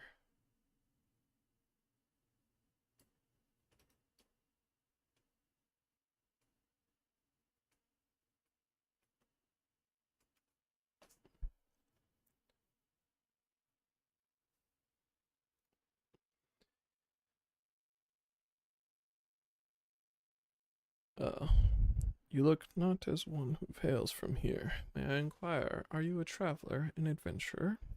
If so, there is a deed I would ask of you. Before we delve into details, introductions are in order. I am Gyorin. Gyorin I am. I live in this shack with others like myself, and I, like many, have a dream. Yes, yes. I aspire to become the greatest merchants, to be rich, to be wealthy, beyond compare, and then to have an apron made for me that is mine and mine alone. Yes, yes, that is my dream. Among the many treasures in our sacks are a collection of imakami kimono, Emma kimono that someone left behind. Beautiful pictures, wise words. One tells the ancient tale of a poor merchant who rose to great heights. Yes, yes, ever since reading that, I have dreamt of doing the same. In that very tale, an able adventurer, much like yourself, appeared. Quite clever, quite knowing. He gifted to the merchant his wisdom, his ways, and lo, here you are. It can be no mere coincidence. It is fate, destiny. You must forgive my manners. In my excitement, I neglected to ask your name, your title. Might I have it? Fluffy McGee Orkson, is it? Then I shall call you Fluffy McGee. Yes, yes. That will do nicely. Now, where were we? Ah, of course. I was hoping to enlist your aid in my rise through the merchant ranks. I am afraid I am quite forgetful these days. I am. My storehouse lies not far from here. Would you do me the honor of paying a visit? I keep all my wares there, my treasures, my trinkets. I should very much like to hear your honest appraisal. Yes, yes. Come then, Fluffy. You need only follow me. This way, this way.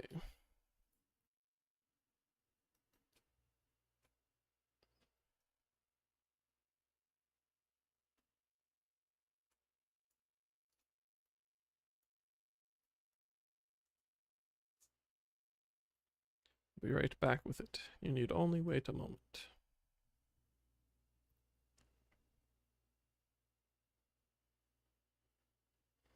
Here we are, my pride, my passion. This is a collection of everything I have come together to own. It is quite remarkable, is it not? Amazing, astounding. Here we have grilled mayflies. Oh, and here some desiccated toad. And this lovely vase here simply begs to have things placed within it, does it not? Yes, yes, it does. Well, what do you think? Come now, be honest, be true. What do your eyes see that will fetch a fair price at market?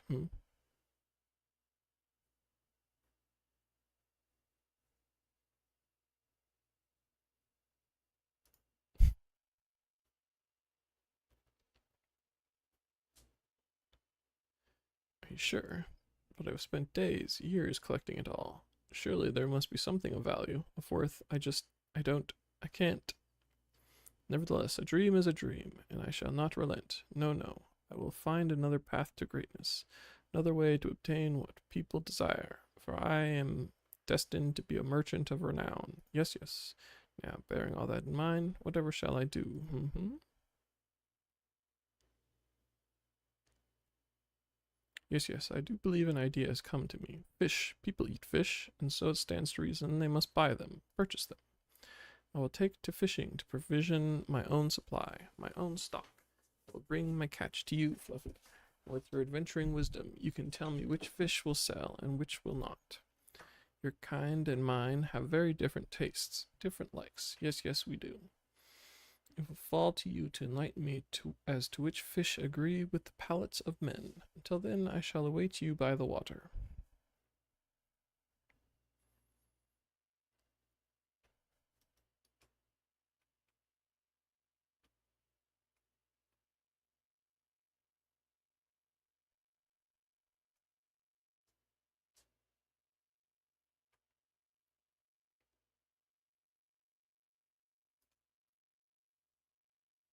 Oh, this will not serve. Will not serve at all. No, no. I set out to fish, just as we had spoken about when last we met, but I am ashamed to admit I slipped on some wet stone and my rod, my pole, I dropped it, lost it. Yes, yes, it is gone.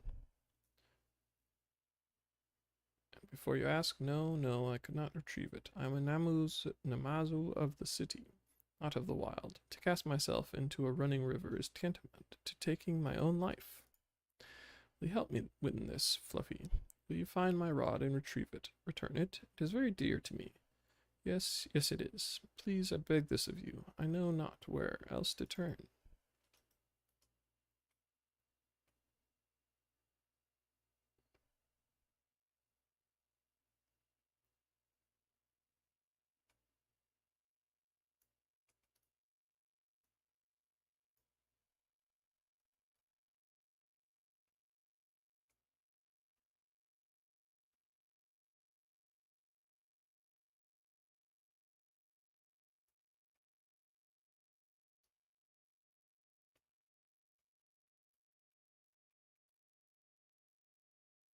Precious pole, my irreplaceable rod. I am but half a man without it.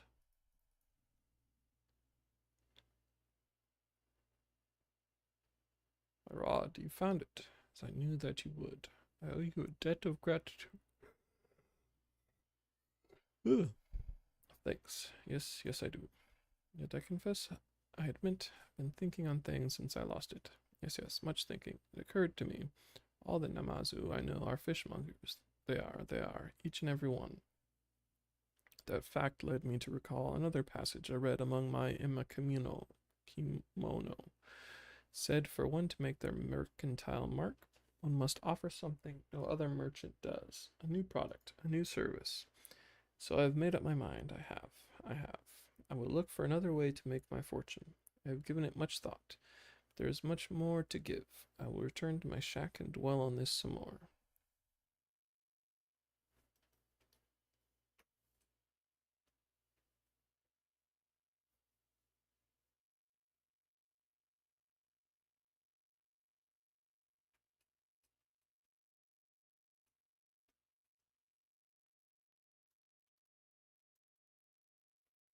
Fluffy, you must be happy to hear, joyous to hear. I have put faith in my kimono, their wisdom, their insight. They have led me to a new calling. Yes, yes.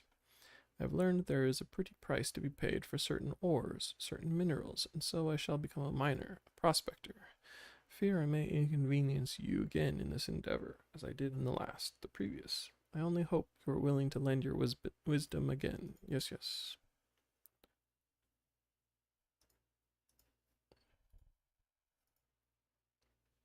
I am ready to begin my life as a miner, a prospector. Yes, yes. I mean to search for my fortune, my fame. I am sure it lies to the west of our manor. I will go ahead of you, Fluffy, but please do come and find me. Yes, yes.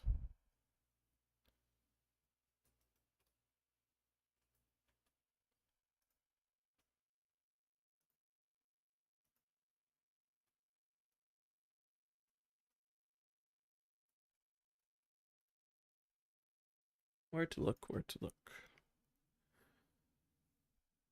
Fluffy, you gave me a start, a fright, but I am glad to see you. It was so good of you to come to visit. I am prospecting for ores as we speak, using my fortune-seeking barbels. Yes, yes, the Namazu barbel is a sensitive thing. Mine will detect where the most precious of ores lie. do believe I found something. I feel a tingle, a twinge in my barbels. They tell me there is great mineral wealth to the north. I must go. I must away.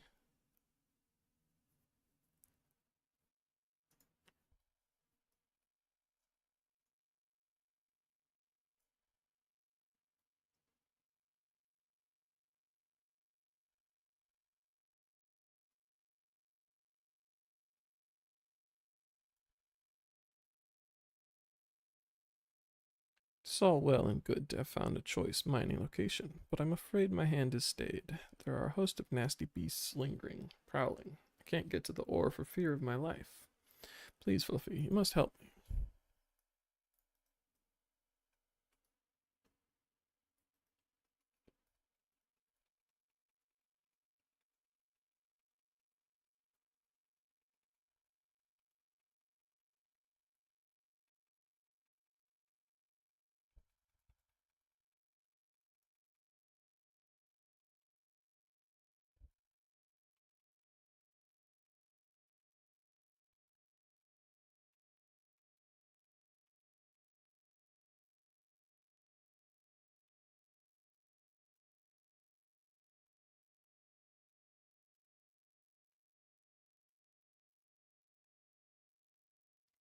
Those monstrosities would pose no match for you? Yes, yes, no match at all.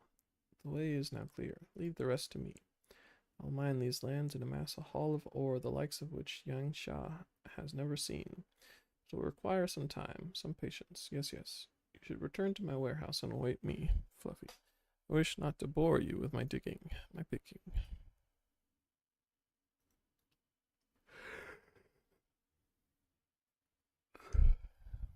There's a lot of moving not very far in this quest chain.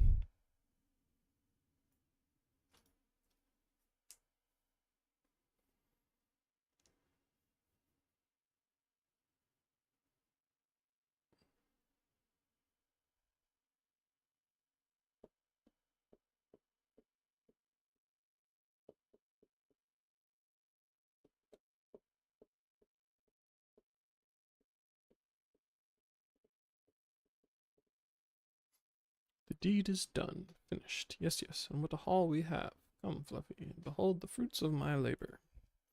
Look at how they sparkle, how they shine. I've no doubt these ores will see me to greatness, to fame. I show them to Gyofu. Yes, yes, he is very knowledgeable about the selling of ores. His appraisal will be most reassuring.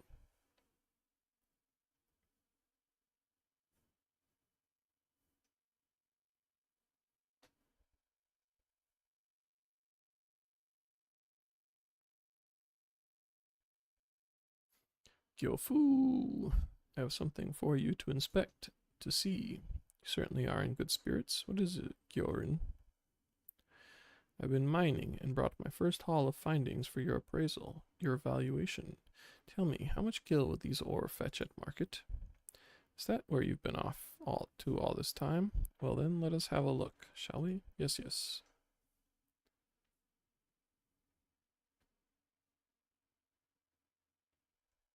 With the truth of me, yes, Gyoran? And nothing besides. Yes, yes, tell me your honest opinion. It's difficult to place a value on these ores you have. Quite difficult indeed, and that is because they are so very, very worthless. You dragged a veritable pile of garbage across Yangsha and into our manor.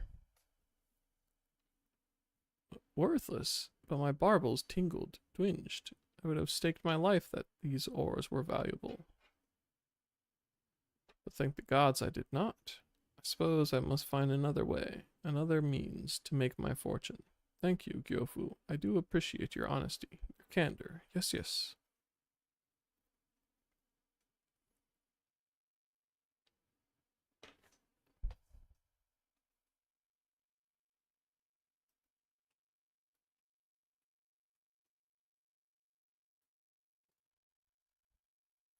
Use my barbels to detect the ores just like my master taught me. Yes, yes, I did. I suppose the barbels of my line are not fit for mining.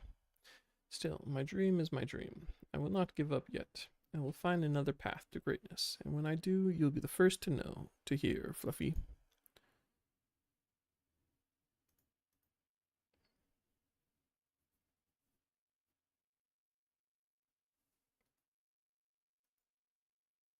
Failed at prospecting, at mining. I was so sure I would succeed. Never have I been so disappointed in myself. But still, I will not give up now. If I do, I will never be rich, wealthy. Indeed, I have already thought of another way to make my fortune. Yes, yes. Turned once more to my Emma Camino. It's so hard for me to read for some reason. Emma Kimono for wisdom. There I found a tale of a merchant who sold the wings and scales of monsters, of beasts. That will be my next endeavor, and I know this time it will work. Just imagining myself trapping beasts and collecting their parts made my barbels tingle, twinge. But I am just a Namazu. I have no hope of hunting these monsters and slaying them in battle. I'll have to trap them, ensnare them, and I would like your help in procuring the bait I require for my traps. There are beasts known as water serpents that slither throughout the glittering basin. If you would be so good as to fell 3 of them, I would have enough meat to set all the traps I need. Yes, yes.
Goes the hunt.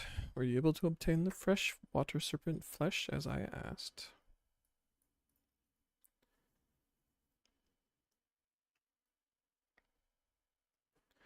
Yes, yes, this is precisely what I need, and for my part, I've already finished constructing my traps. All that is left is to venture into the wild and set them.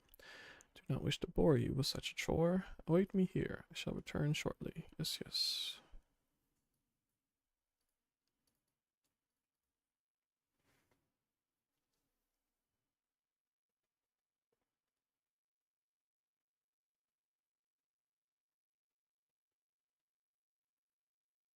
Gurren is taking far too long to set his traps. Perhaps something has happened.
Thank you, my friend.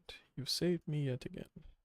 I was out simply setting my traps, and then I suppose I got a bit too excited and stepped into one of them. How embarrassing. How shameful. Finding that an effective trap is truly a dangerous thing. Yes, yes, I do believe I must abandon this trapping endeavor. I put faith in my kimono and tried several ways to make my fortune, my fame, yet none of them have gone well. None at all. I must return home and speak with Gyofu. He is very smart, very clever. Perhaps he has some idea as to what path I might tread. My failures are coming in quick succession, but I will not give up, and I hope you will not give up on me. Fluffy, for now I shall return to my warehouse. Yes, yes.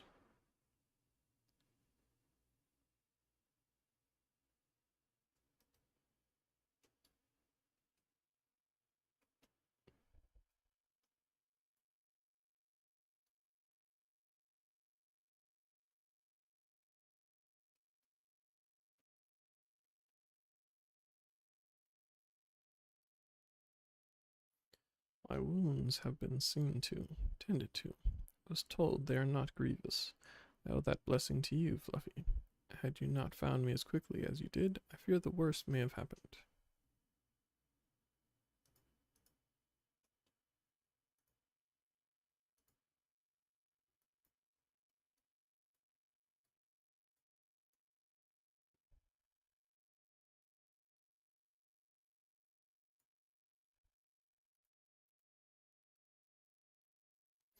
The glittering person. I've got a new idea, Fluffy. I'll leave the ideas to Gyofu. That is my idea. Yes, yes, please, come with me. Let us hear what wisdom Gyofu has to offer.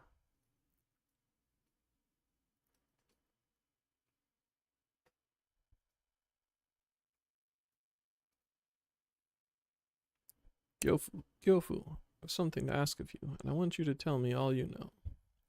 That much I can do. What is it, Gyorin? You're not looking your normal chipper self. Been reading my imakimono. They tell of so many ways to make one's fortune. I've tried them all, each one, every one, but I have yet to meet with any success. So I want to ask you, Gyofu, if you were in my barbels, what would you do? Do you know of any path I can walk to quick wealth? Any at all? A quick path to wealth? Suppose there is one thought that comes to mind, but it is dangerous, very dangerous indeed. Do you know of the ruins that lie to the east of here? They were once a Garlean stronghold. Within them there still remain all manner of weapons, relics from the days of the war. At least that is what the rumors say. Yes, yes. There just might be some treasure there, weapons so fine they would put even the smiths of Doma to shame. Maybe, maybe not. I cannot say for sure. But what I can say for sure is this: those ruins and the way to them are fraught with peril. Lupin turned looters prowl the place. Monstrous hounds called Taquin lurk in the shadows. There is no wealth to be had in death, Gyorin. No, no, you should not go to this place. Treasures, relics. It is more than I hoped for. Thank you, Gyofu. I knew I was right to ask you. It would not be a quick path to wealth, if it were not dangerous along the way. That, too, was written in my imakimono. I will go to these ruins, and I will find my fortune. Still, I do not stand much of a chance against Lupin and Taquin, whatever other dangers may come. Of course, you'll come with me, won't you, Fluffy? I knew that you would. Yes, yes. Come then, let us away.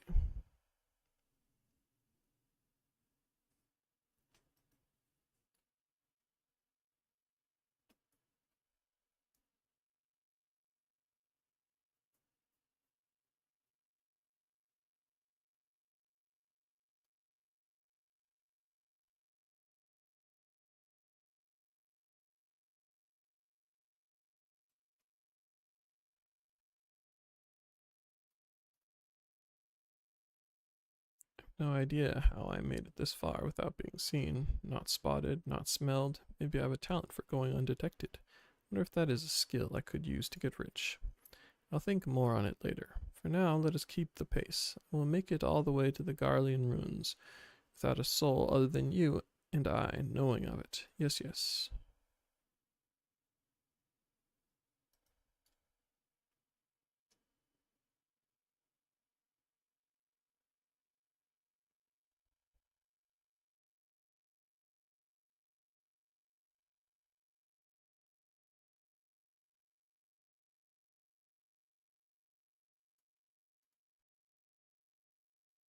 I've made it without a single beast or fiend taking notice of me. All too easy. But now for the hard part, to find whatever treasures await. By the by, I did see a horde of some rather mean-looking Lukven just over there. Very nasty, very feral. So here's my plan. While I search these containers for anything worth selling, you create a diversion and lure the Lupin away from me. Yes, yes, you are an adventurer. Sure that you live for quests such as this.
Perfect diversion. Thank you, Fluffy.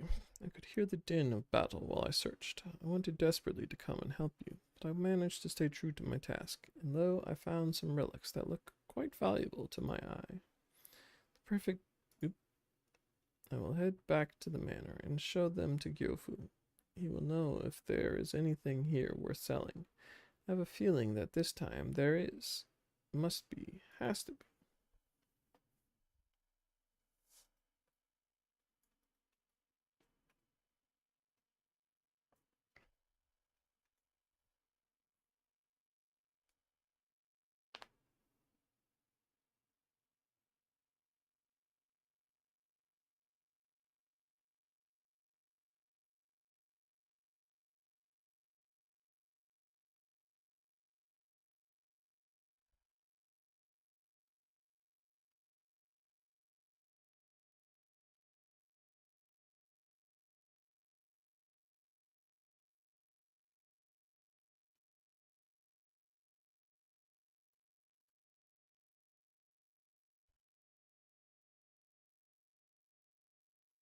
Look, Gyofu, I've returned from the Garlean ruins, and here is my haul. What do you think?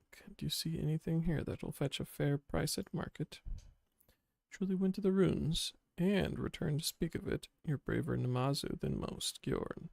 Courageous, bold. Come then, show me what you have.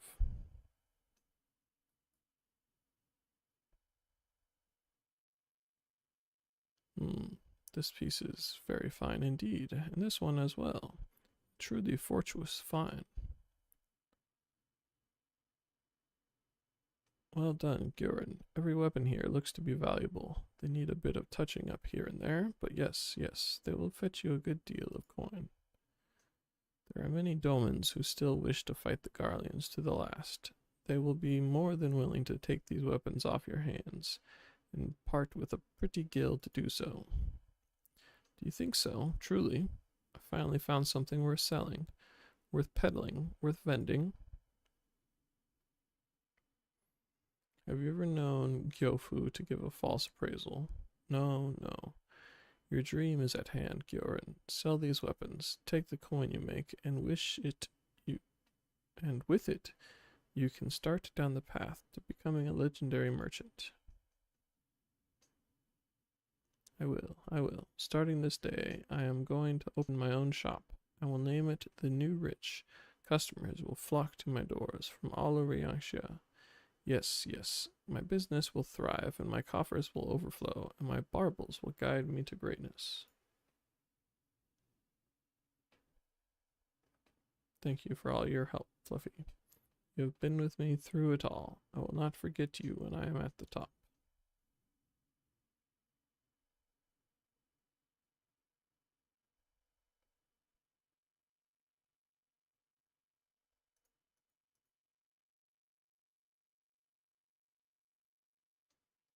Bum, ba-dum, bum, bum.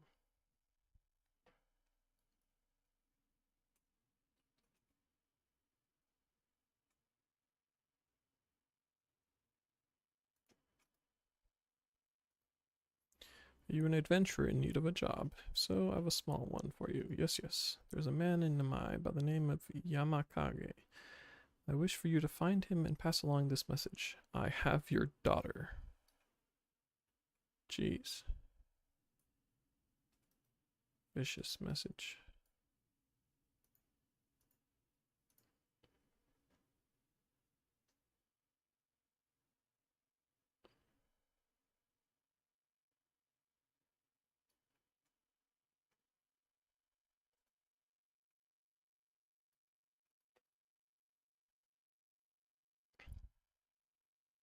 What? My daughter? Yoshu said that? Are you sure? I always thought him to be a good Namazu, kind and jovial. I named him among my friends. Never would I have thought him capable of kidnapping a child. Tell me, what are his demands? All the gil that I have. If it is coin he seeks, there is not much I am able to muster. Please, take him a message from me in turn. If the Namazu see fit to ask these jobs of you, they must trust you some measure. Tell him that I need time. If he grants me just some sons more, I will gather what coin I have. You'll tell Gyoshu that. Please, the life of my daughter hangs in the balance. Is that your daughter?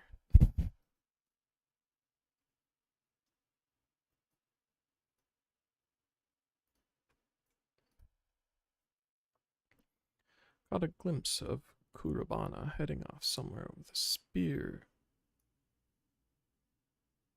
a while ago. Tell me, how did he fare? Hopeless as ever, you say? Akuru was such a fine warrior. I cannot believe Kurabana does not possess the same potential. There must be some way we can help him, surely. I had not thought of that before, but it is quite an idea. It seems my mind has grown slow in my old age. Not all Lupin are born fighters. Let us find Kurabana and see if there is not something else he is skilled at. Apologize for stopping you on your journey, but if you have the time to help, please let me know. I see you've chosen to stay and help. You have my thanks. I believe Kurabana may be best suited to work that involves heavy lifting. As you are doubtless aware, this village's economy is entirely supported by rice farming. All harvested rice is stuffed into straw bags and carried to a nearby storehouse. While Kurabana may not be a fighter, he is still a Lupin, and as such possesses strength greater than most men. I imagine he could put this to use by transporting rice. I will inform the storehouse manager, Shirojishi, of the situation. Could you discuss this with Kurabana for me? I am sure your word will carry more weight with him than mine would.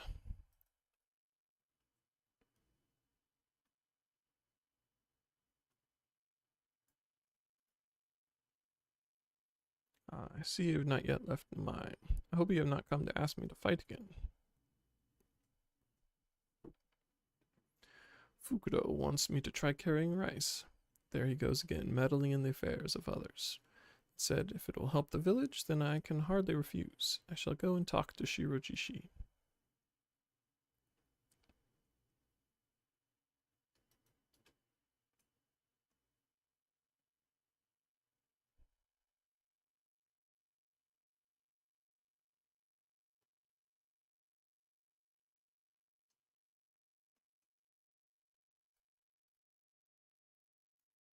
Kurabana, good to see you. My thanks for your help as well, adventurer.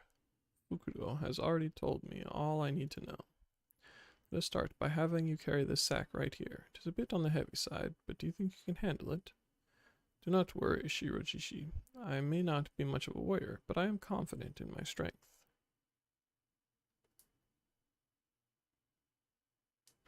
Oof. Whatever you do, do not drop it. Kurabana strides off toward the village storehouse with a spring in his step. Do hope he is up to the task. I have seen many a men struggle to complete their first journey to the storehouse. Pray do me a favor. If he struggles along the way, give him some encouragement on my behalf. It may seem like a test of strength, but carrying rice is ultimately a mental battle. Okay.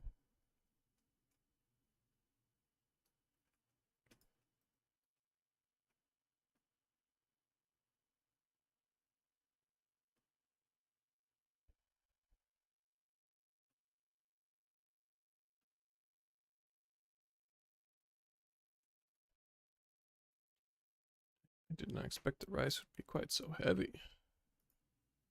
Psych up.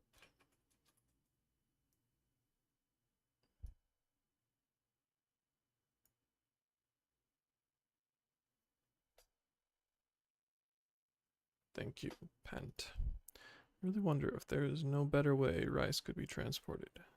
I've had to check multiple times that it was straw and not a knife that was cutting into my shoulder. Thanks to your encouragement, I think I may just be able to make it to the storehouse. Oof. Summoning the last of his strength, Kurabana once again sets off in the direction of the village storehouse.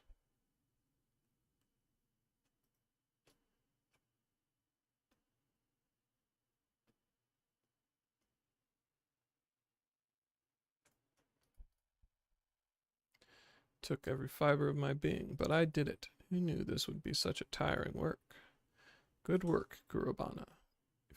As you've noticed, transporting rice is not quite as easy as it looks. Given time, I'm sure you too will become quite good at it. Now, you have had ample time for a rest. Make another 3 trips to and from the storehouse, and your work will be done for the day. 3 trips? I thought that was it. Sorry, I do not think I am suited to this after all. Flee. If that is how he responds to the slightest hardship, then I do not think we will have any use of him. Pray tell Fukudo as much.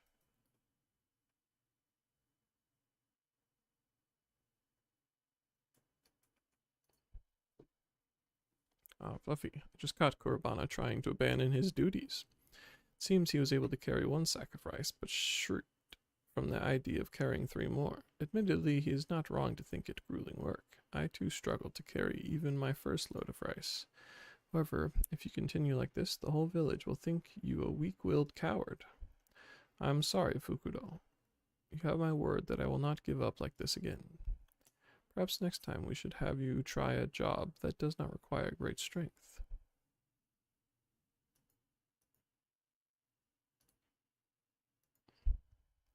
I have come to the conclusion that Kurabana might be best suited to plucking weeds from the paddy fields. Our village name is actually a local term for the arrowhead, an aquatic plant that infests paddy fields if not kept under control. This is precisely why removing weeds is such an important part of rice farming. I do hope you are up to this task, Kurabana. If you fail this time, do not expect to have another chance to prove yourself. Trust you understand the importance of this task. Do not worry, Fukudo. Weed plucking actually sounds quite nice. I've always enjoyed little odd jobs like that. I recall Hayabusa mentioning he was looking for help tending to his paddy fields. Ask if he will allow you to remove the weeds from his paddies. Buffy, please accompany him and make sure he does as I have asked.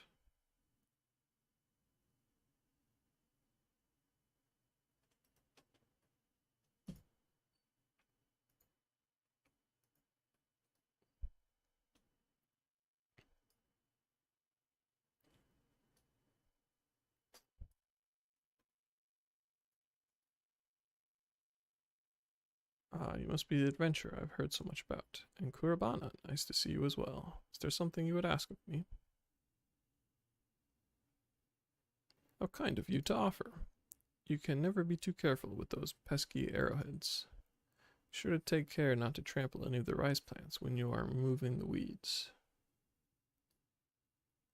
Why don't you help Kurbana with the work, adventurer? Not many travelers have the chance to experience such a core part of life in Namai. I've literally done it before.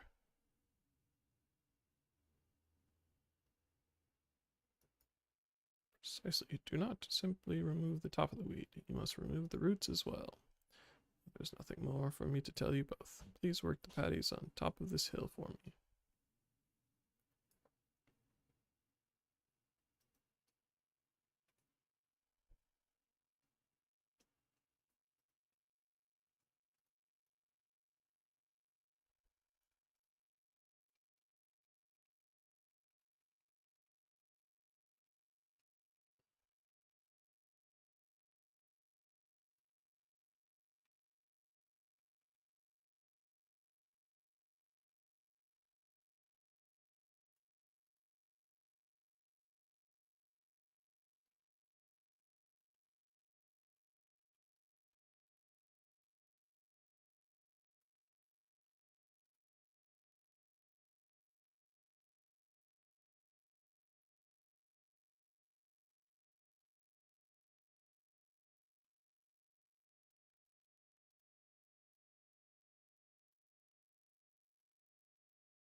Finished already?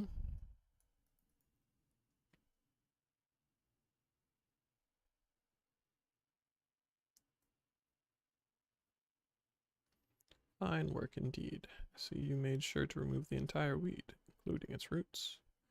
I also had Hayabusa check my work, and it seems like I've finally found a job I can do. However, something did bother me a bit while I was working. It could be my imagination, but do these patties not smell a little odd? Odd? It's your nose quite alright. I tend to these fields daily and have never smelled anything strange. Honestly, I cannot fathom how you think it acceptable to criticize my patties when I have allowed you to work them. Do you make fun of people's children when you are a guest in their homes? Or are you merely moaning because you had to engage in hard labor? Frankly, it matters not. Begone with you. I am sorry, I did not mean it as an insult. Thank you for all you have taught me, Hayabusa. I will leave you at once. Come along, Fluffy. Let us go speak with Fukudo.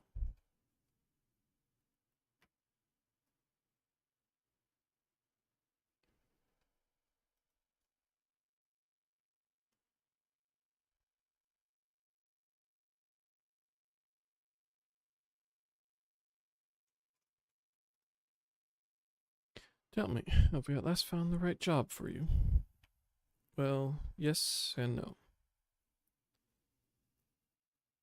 So you were telling me that whilst the job went well, you managed to accidentally offend Hayabusa with a careless remark.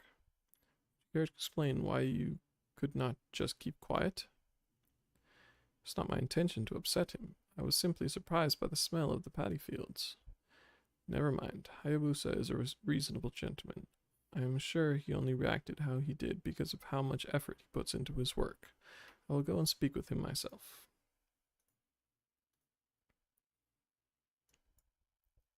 Still cannot forget the smell of those patties. Something is definitely not right with them. Struggled to put into words exactly what was wrong with the odor. I just know that it was not normal. We Lupin have a heightened sense of smell. This is most likely why Hayabusa himself has not noticed anything odd. Sitting here doing nothing is likely to send me mad, Fluffy. Would you help me look into the source of the stench? Looking into the smell is fine, but take care not to anger Hayabusa any further. Do not worry, Fukudo. Promise you I will not cause any more trouble. First, I would like to visit some normal paddy fields just to confirm I am not imagining things. Meet me by the ones to the west.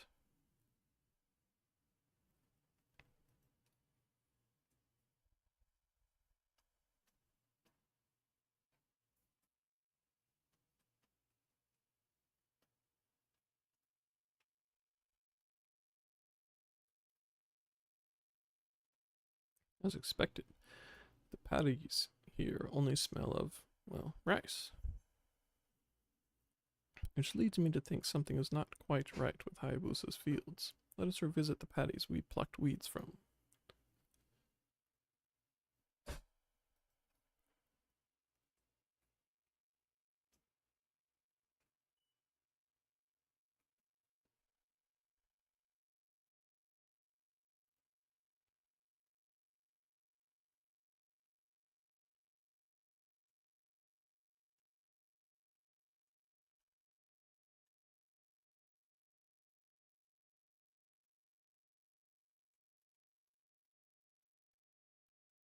Tis as I thought. These fields have a markedly different scent to those we just visited. Is the water to blame? Wait, I just heard a noise from nearby. I think it came from the reservoir. Quickly, Fluffy, let us check if everything is all right.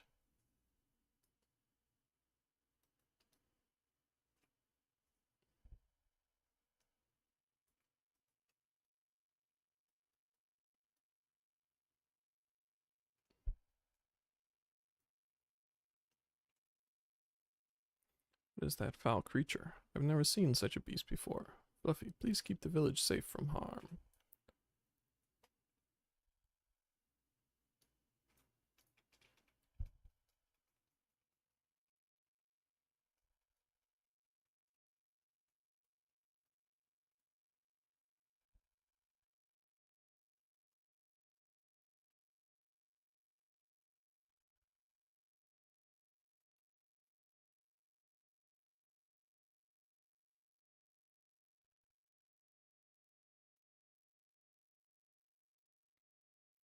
I'd known you were powerful, but you might be even stronger than Hakuro. You have my thanks for slaying the beast. My days, that stench is quite something. It's the same one given off by Hayabusa's paddies, only much, much more foul. It seemed that creature was indeed the source. As to how it found its way to the reservoir, one can only guess. Perhaps it lost sight of its pack and came here seeking sustenance. The proximity of Hayabusa's fields to the reservoir is most likely why his were the only ones affected. He should be fine as long as he replaces the water. Any recently harvested rice may need to be thrown away, though. Perhaps I should also check the rice in the storehouse just to be safe. But first, let us speak with Fukuro. He will know how best to proceed.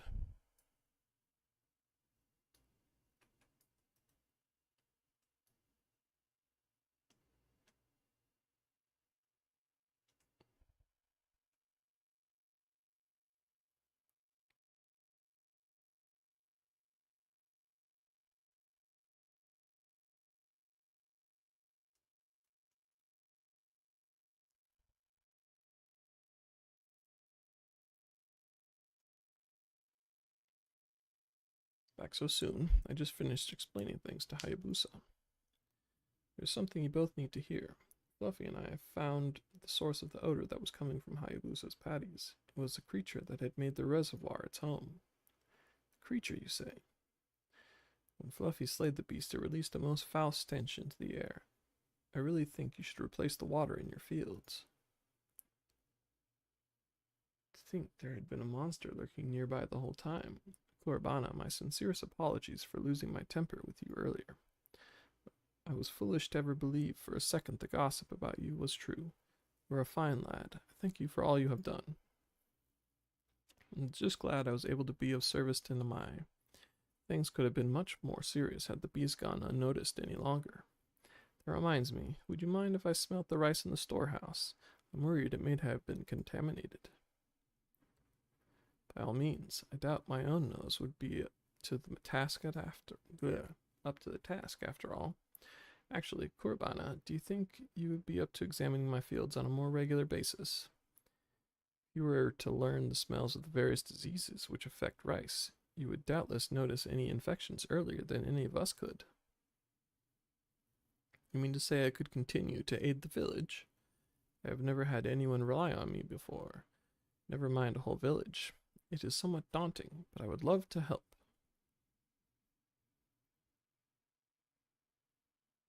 My apologies for eavesdropping, but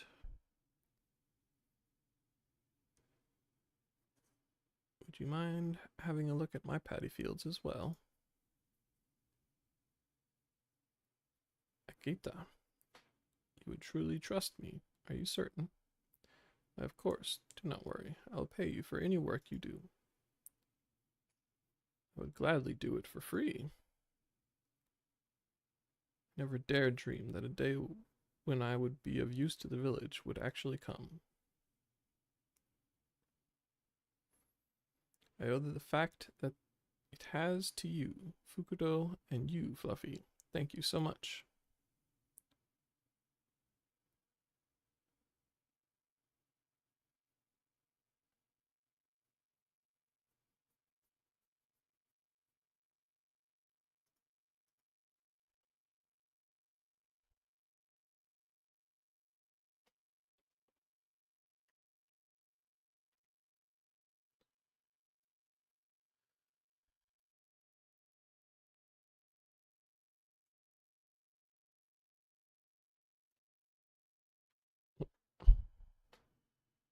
Quest is called Amber Alert.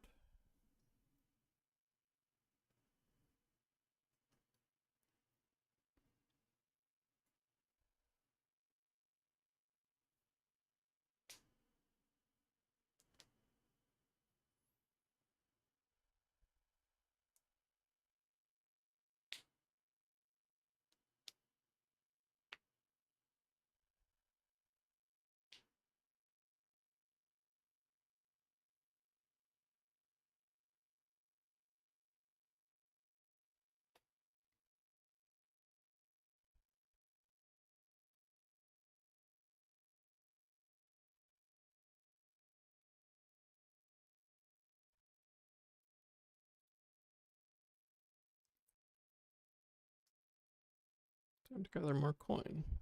Do not even. Whatever you're talking about. My apologies. It seems that my explanation was lacking.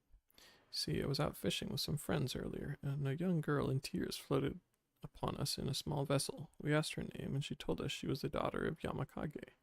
Yes, yes, and so we brought her in and sent her word to her father. She is off playing with our younglings as we speak, and very much enjoying herself. Quite happy, quite joyous. I'm sorry for the trouble, but would you go speak with Yamakage once more? Tell him all I have told you, that his daughter merely waits here for him until he arrives.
What did Gyoshu say? Will he give me the time I need? Will he spare my little girl?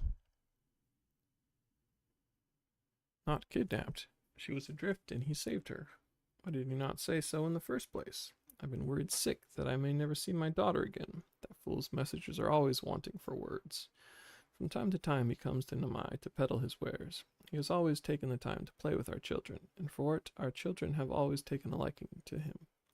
I'm ashamed to have doubted him, and to have thought him capable of such a horror. I'll go to claim my daughter, and to offer my apologies. Mayhap I will take some fine tea to drown this misunderstanding. Forgive us both for getting you mixed up in this, but thank you nonetheless.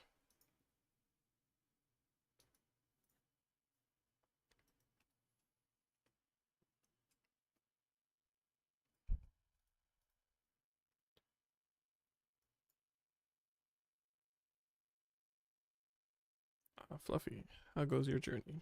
I've been keeping myself busy plucking weeds and checking people's patties. Slowly but surely I feel that the villagers are beginning to warm to me. However, there is one issue that has been worrying me of late. What to do if another beast appears seeking to harm our way of life? We can hardly continue relying on your aid. There are a few in the village that have experienced fighting. but even they cannot do much without proper weapons. There is a limit to how effective farming tools can be in battle. A Namazu that sells imperial weapons. That could be worth investigating. Would you be so kind as to introduce us? I shall bring Hayabusa along as well. You said that Namazu lives in Yazuka Manor, yes? We will meet you there.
Why, Fluffy, to what do I owe the pleasure? I am most definitely still in possession of the weapons. Yes, yes. I put them in storage, as no one seemed even slightly interested in purchasing them. I tried selling them in Doma, but my efforts were met with great displeasure. They said my actions insulted their honor, that they never wanted to see imperial weapons again. Even Gyofu has attested to the quality of the weaponry. No, no, I do not know why I struggled to sell them. I had heard rumors of this place, but I never imagined there were so many Namazu living here. Welcome, valued guests. Could I interest you in any of my wares? You're searching for a Namazu selling imperial weapons. Well, you are in luck, for that is me. I shall bring the goods to you right this moment.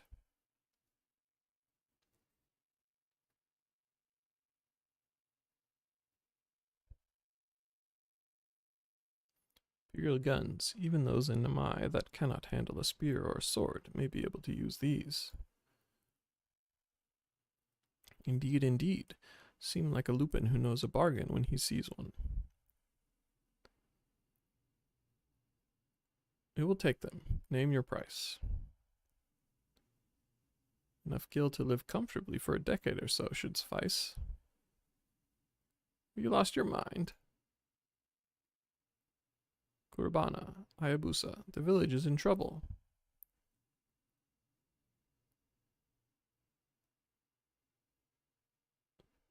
More of those creatures have appeared, and they're ruining our paddies.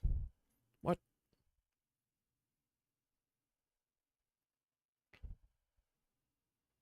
We borrow these weapons first and negotiate payment later. The village cannot wait. I do hope you are not trying to trick me.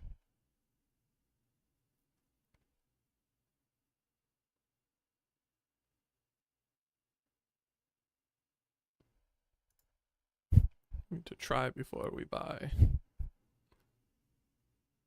But of course, if you use them first, you can admire their qualities and be convinced to purchase them. You are a fine merchant, Fluffy. If you are friends of Fluffy, then you have my trust. I will receive payment once you are done. My thanks. Let us hurry back to the village.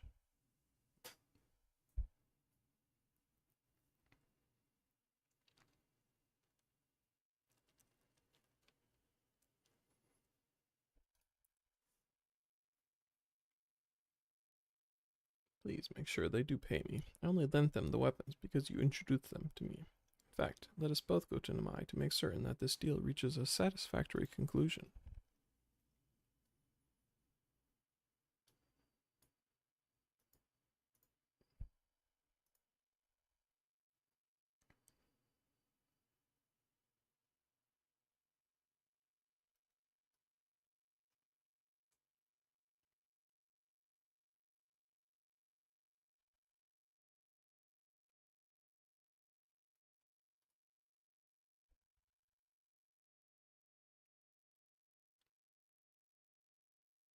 Ah, adventurer, you will not believe this. Our very own Kurabana slayed these foul beasts. He's truly a natural with a rifle. It was as if I was watching a veteran hunter. I am sure he is good enough to protect the village if he is equipped with the right gun. In time, he may even become just as effective as his brother. My instincts took control of me. I'm honestly not entirely sure what I just did. Perhaps you are right. With practice, I might be able to fill the role my brother used to serve. What are these creatures? Ah, merchant, your weapons were exactly what we needed. The Pango never stood a chance. I'm most glad to hear that you found my wares to your liking. Now, let us talk business by the 10 conto.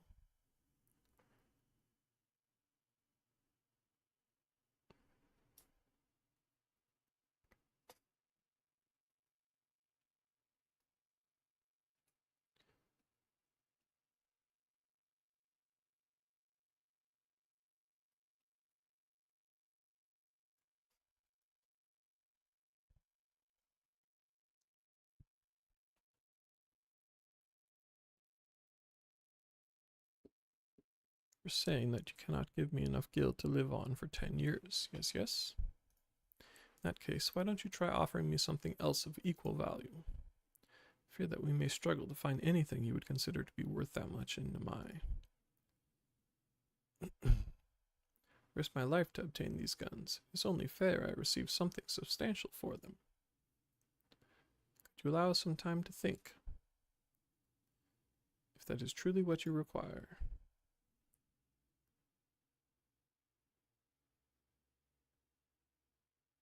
But pray tell me, just what are those? Well, they are persimmons. Are you not familiar with the fruit? If I were to use those to make an orange dye, I could create a magnificent apron that is mine and mine alone. How about you trade me 100 persimmons for the weapons? Is that truly enough for you? Yes, yes. Do you agree to my proposal?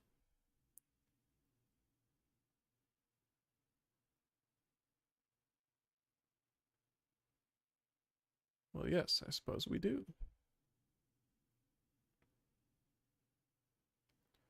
Fluffy, thank you oh so very, very much. These people have given me something of great value, and it was you who introduced them to me.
Interesting.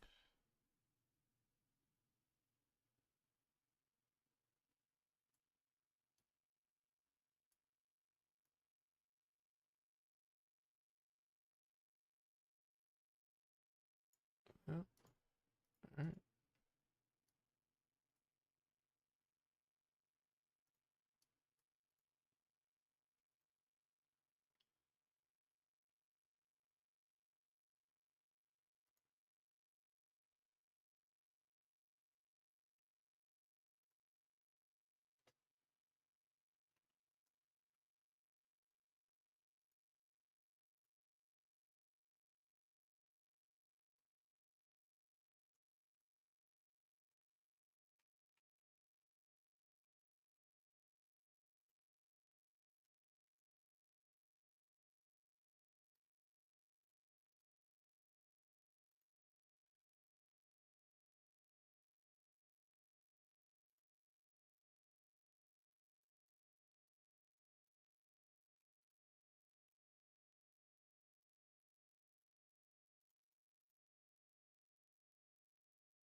This has a long time left.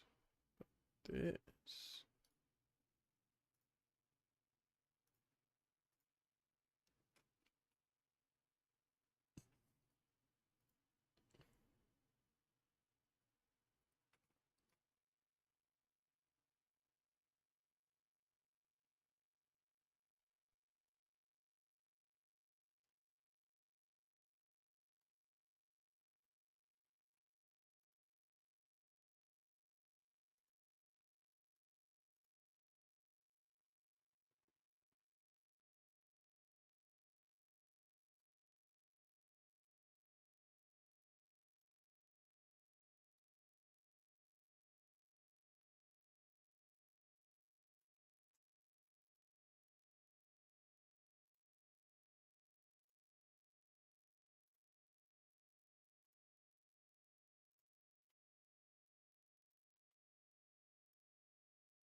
On Cool. They're selling for 100.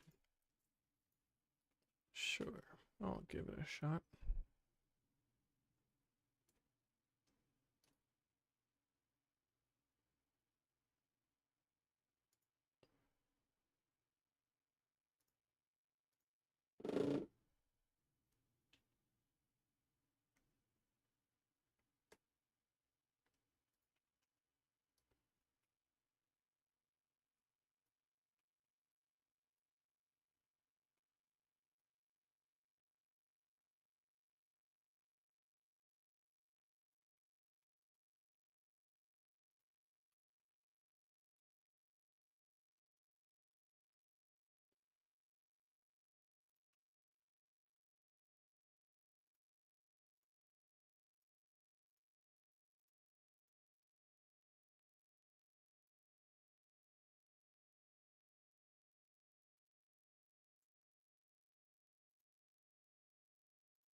did this guy buy so many capybara pups?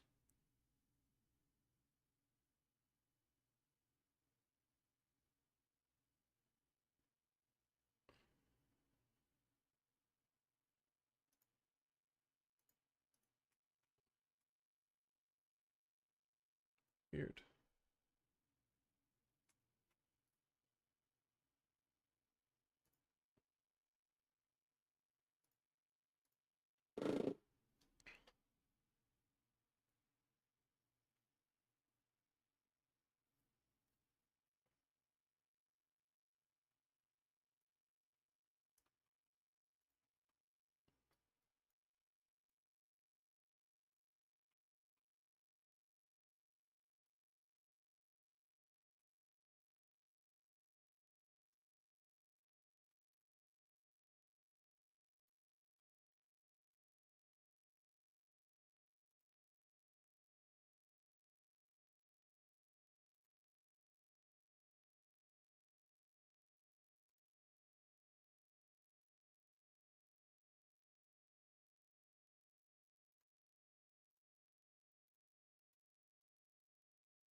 One for me.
Apparently, I get rid of everything of the item, and I get rid of something which I think is a bit much.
Listing ID.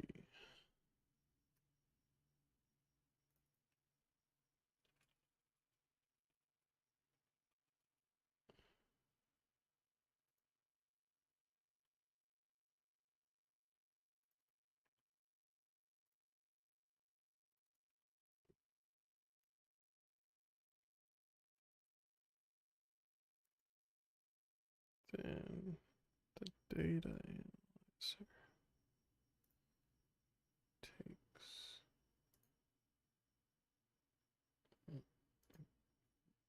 this book.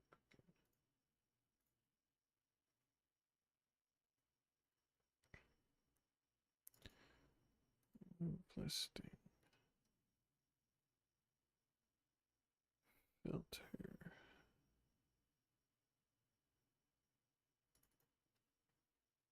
Listing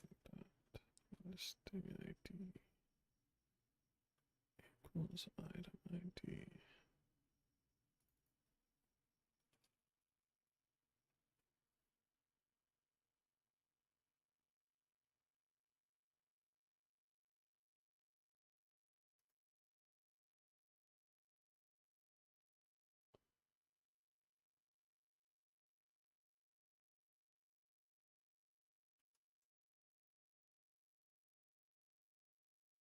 That's probably better.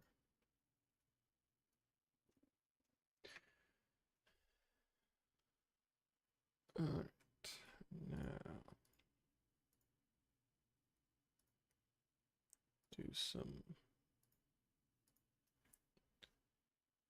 job quests.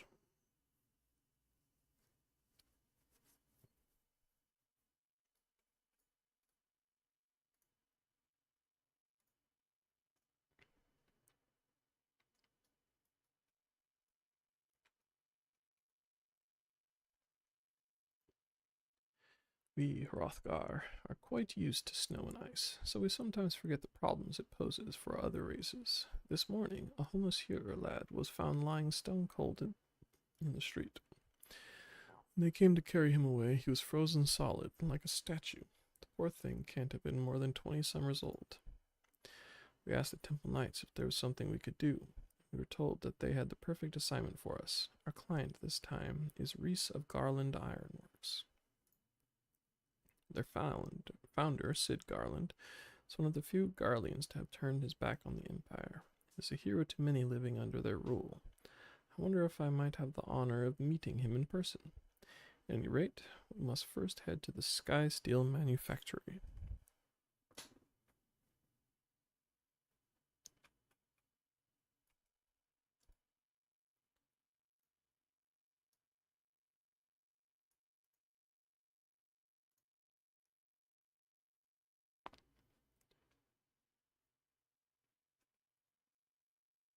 Yeah, I mean, I think it's mostly working. What I was just working on was the ability for me to remove an item from it that I've like already purchased or whatever.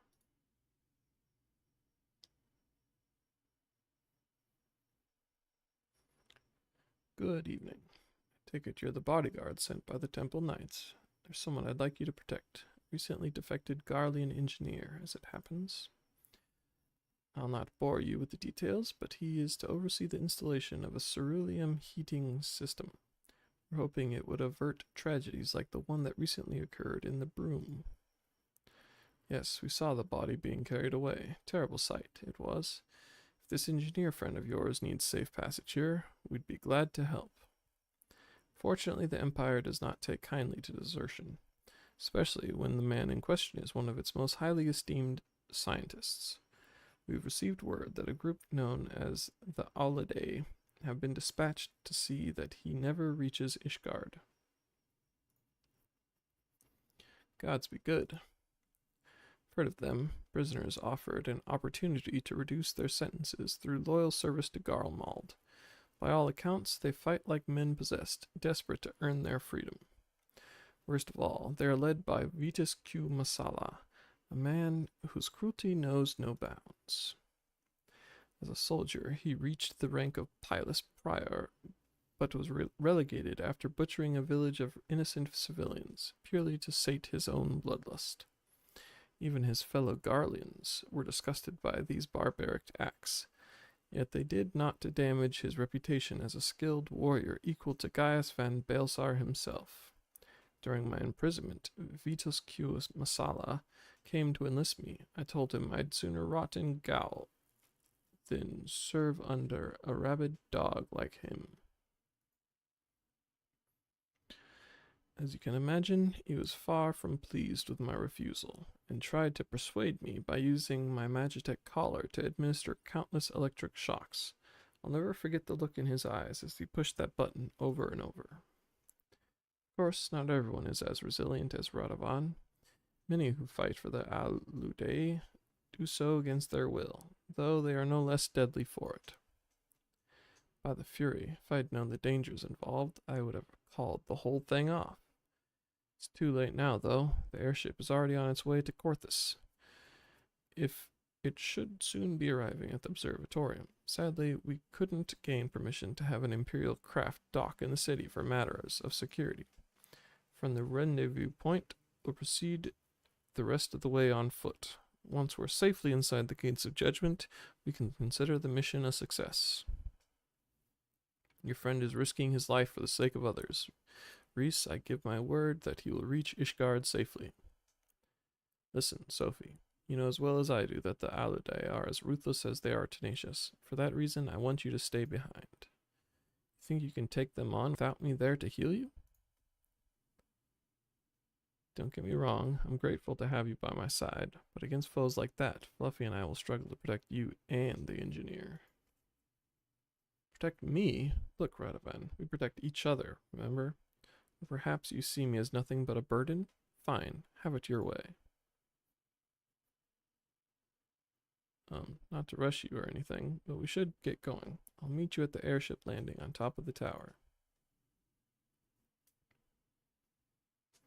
Before we leave, there's something I'd like to make clear. I didn't mean what I said to Sophie. I think she's an excellent conjurer and more than capable of taking care of herself. But this is Vitos Kumasala we're dealing with, a monster who delights in toying with his prey. I can't let her face that kind of danger. You see, Sophie and I have been inseparable ever since we escaped our Garlean captors. When I discovered what had befallen my family, I came close to taking my own life, and I might have even gone through with it if Sophie hadn't stopped me. She's lost loved ones too, but has never given up hope.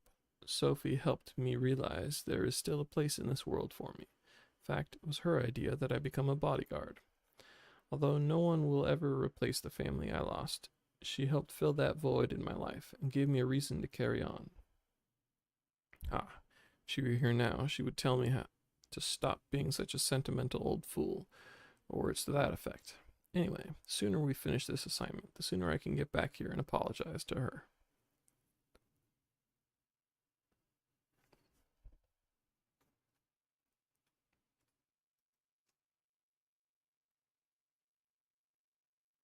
Observatorium.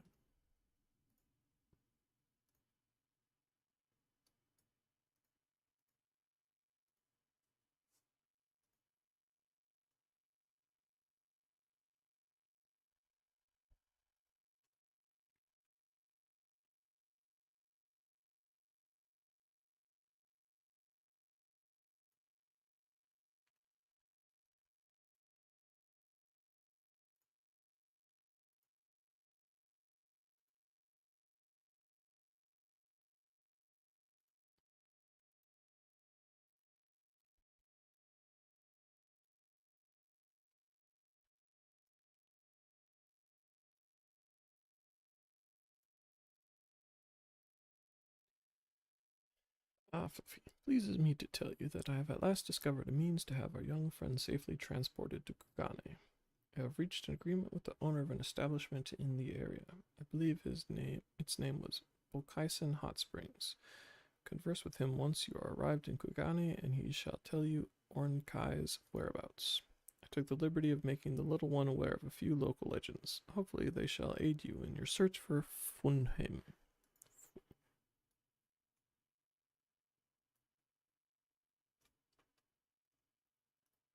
Okay.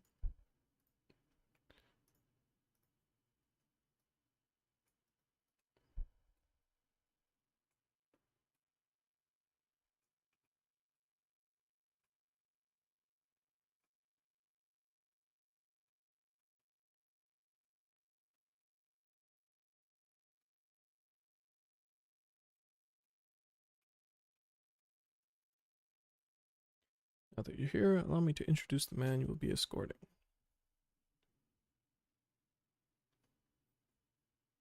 Kato Nan Mamula at your service. Or should that be Kato Mamula now that I am in Ishgard? Something the matter? No, it's nothing. Well then, shall we begin?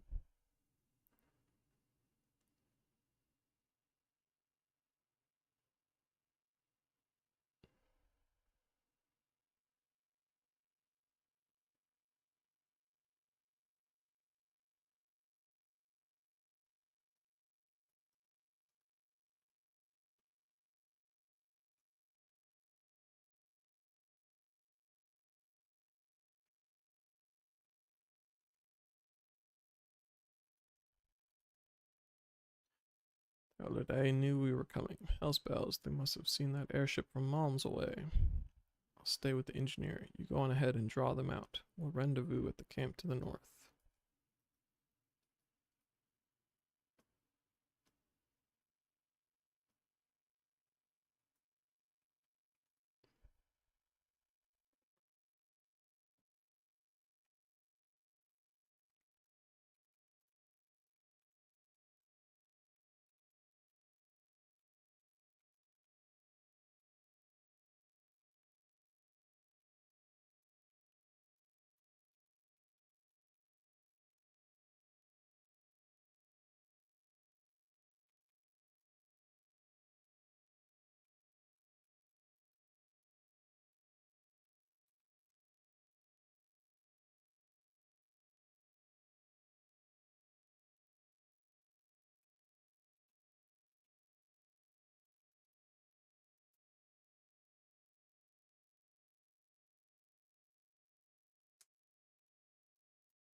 Some of the Aludai stayed in their hiding places until you'd passed. One of them got to Reese. He's hurt, but it could have been a lot worse.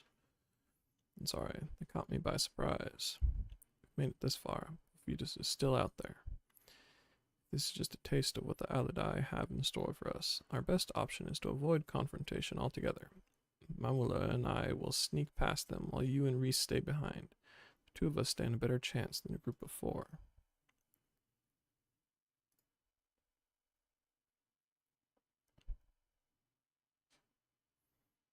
I know how you feel, but sometimes discretion is the better part of valor. See the sense in this, don't you? Meet back in Ishgard.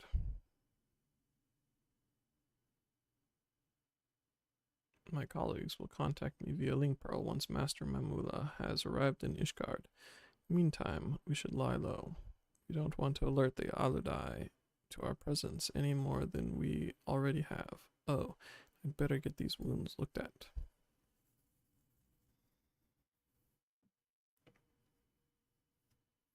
There's no way he has a grudge against Mamula, and he's making mistakes right now.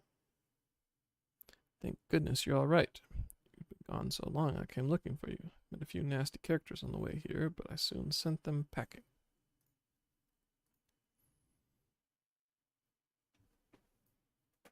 Wait, where's Radovan?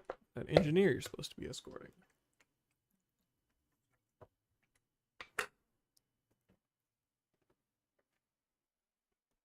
Katonan Mamula?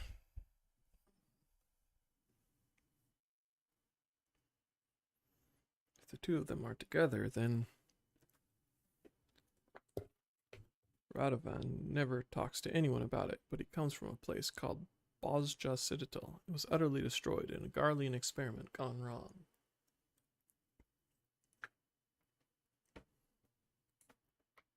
In charge of the project were Midas Nan Garland and his right-hand man, Kato Nan Mamula. Radovan's opposition to Bozja being used as a testing ground for potentially dangerous magitech led to his imprisonment, and his fears were proved correct when the city was obliterated. There's a strong chance that he's planning to exact his revenge. Got to stop him. They headed west towards Ishgard, yes? We should be able to follow their tracks. There's no time to lose.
For my homeland, for my family. Bozja.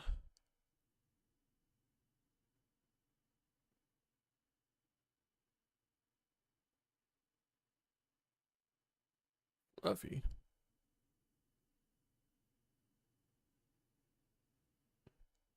Stay back. This fiend robbed me of everything I held dear. Don't deny me my revenge.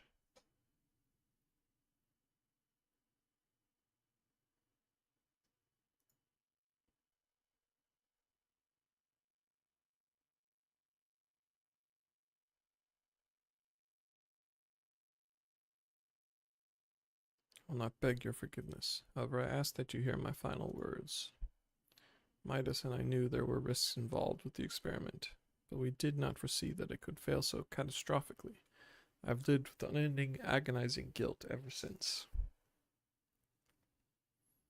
From that day forth, I have sought redemption, a chance to somehow right the wrongs I have committed. That is why I asked Midas's son, Cid, to aid in my defection from Garmald, that my knowledge and expertise may be put to good use. But I always knew that the sins of my past would return to haunt me. I submit myself to your judgment.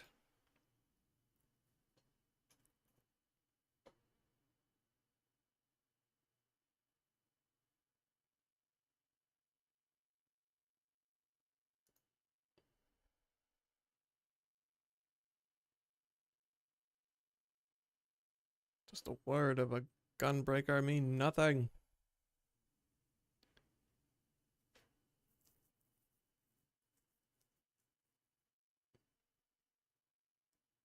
What have I become?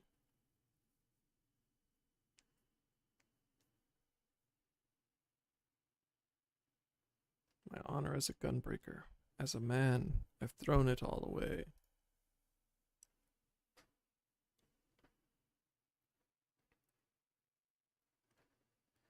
You are the last of us now.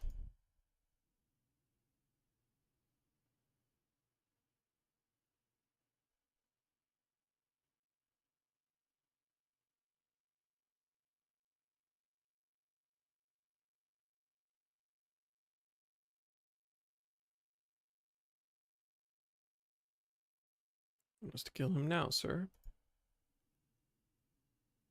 No, the old goat can wait. It's the prowling lion I want. Yes, your head will make a fine trophy.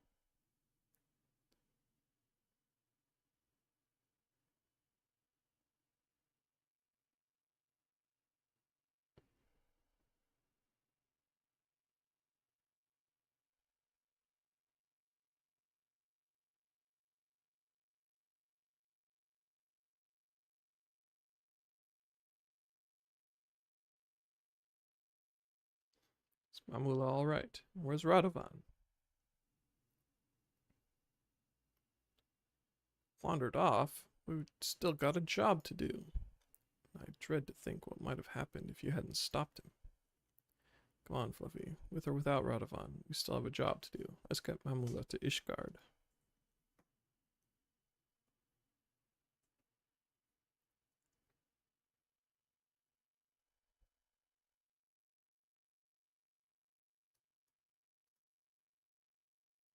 After the trouble you had reaching Camp Dragonhead, I'm pleasantly surprised that the Aludai kept away from us for the remainder of the journey. Yes, fortunate indeed. All's well that ends well, as the saying goes. One thing still troubles me, though. If that Vitus Q Masala is as ruthless as you say, I doubt the walls of Ishgard will deter him from pursuing his target. As such, Master Mamula will be closely guarded until we can be certain it's safe. Yes, it would be a shame if I were kept from fulfilling my obligations. I hope that the next time we meet, I shall have glad tidings to share.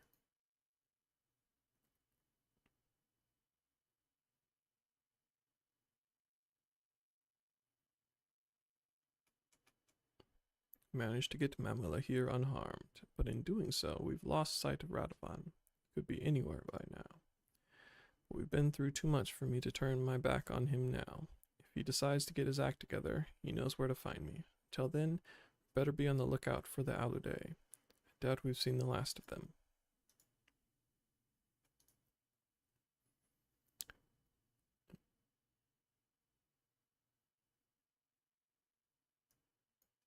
I get to 70.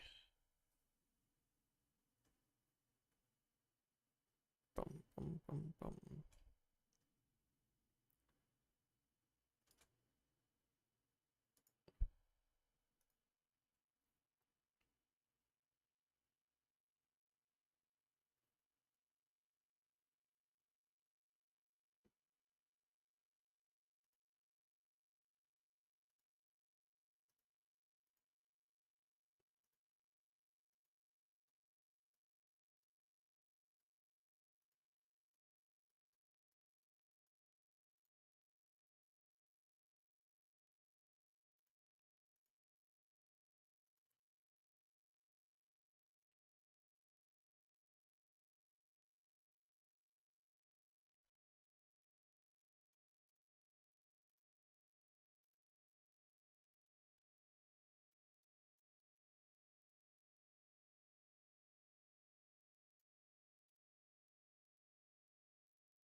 Come one, come all. Burns, cuts, embarrassing rashes. There's not that the mystical waters of Bakaisen hot springs cannot heal. Oh, you say your name is Fluffy McGee Orkson? Why, a package just arrived for you. I shall fetch it right this instant.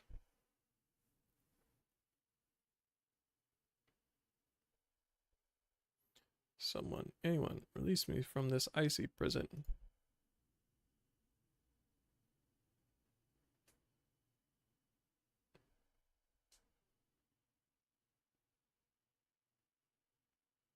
Ugh, what was that blasted dragoon thinking?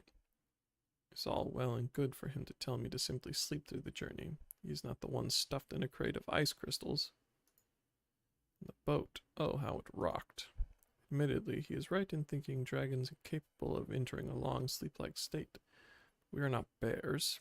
We do not require freezing cold temperatures to achieve this. Ugh, my fangs are like icicles. That said, I must admit, I enjoyed my best sleep for many a year. At any rate, now we are both here. We can resume the search for Von Him.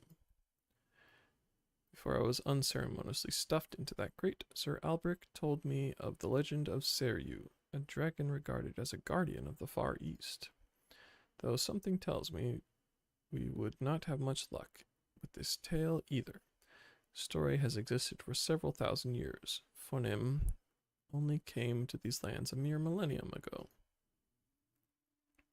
Sir Albrecht agreed that the story most worth our attention was that of the Serpent of the Ruby Sea. This came into being much more recently. I suggest you visit Isari and try asking the residents if they know anything that might be of help. Whistle for me once you feel you have found something I should know.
What is that now? Am I familiar with the Serpent of the Ruby Sea? You will struggle to find someone here that is not. Not a day of my childhood passed without my grandmother telling me that fairy tale. These days, hearing the opening line of it alone puts me to sleep in an instant. All children that dare swim out into the deep blue sea are sure to become the sea serpent's tea. Oh my, I nearly fell asleep there. I imagine that is all anyone my age will be able to tell you. Try asking the elderly woman over there if you want to know more.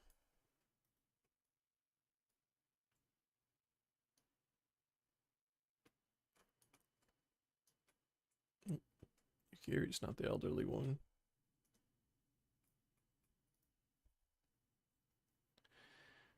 You would have me tell you the fairy tale of the Serpent of the Ruby Sea? Oh, dear child, that is no mere fairy tale. Head on over to the choral banquet. If you do not believe me, you shall find a horror beyond your wildest nightmares. Its nose misses nothing, especially not the blood of men. There is many a tale of wounded pirates falling overboard and being swallowed alive before they could plant a hand on the ship they fell from.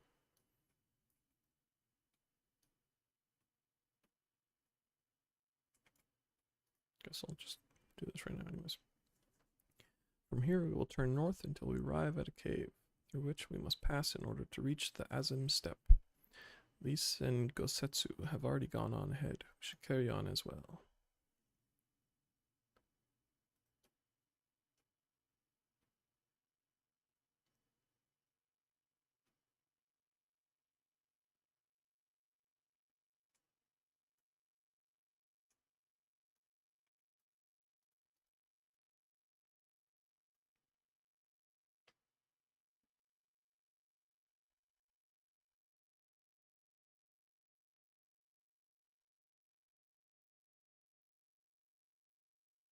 Does it seem like the serpent could be Fonim? Well, it is true we dragons do hunt by following our prey's scent.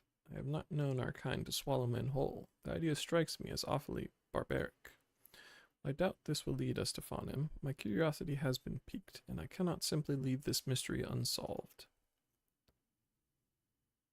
It is also a brilliant excuse for me to engage in a bit of hunting. We cannot hope to draw out the beast without bait, after all. Head to the choral banquet, and I shall join you shortly.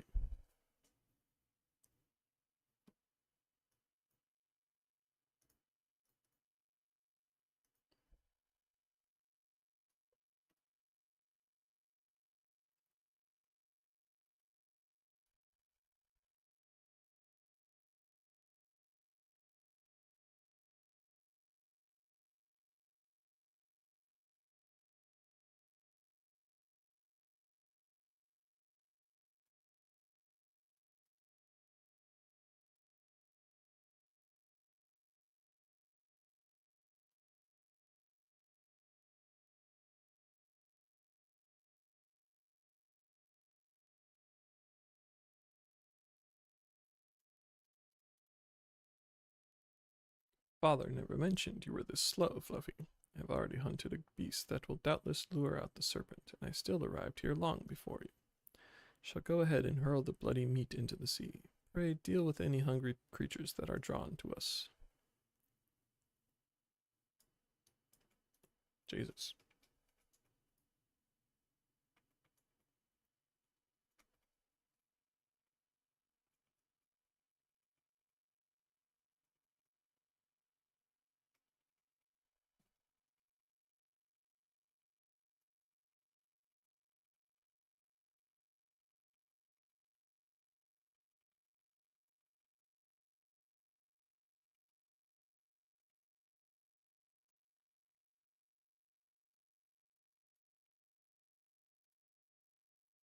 Well, I do not know about you, but that was somewhat bigger than what I was expecting.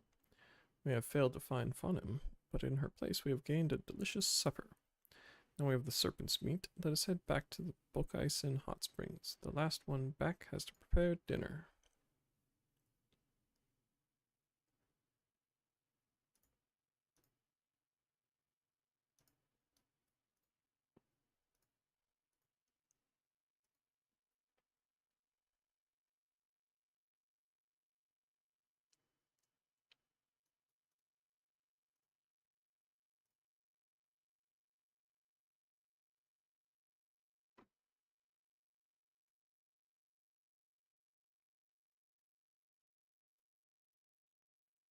Oh, Fluffy, good to see you returned at last.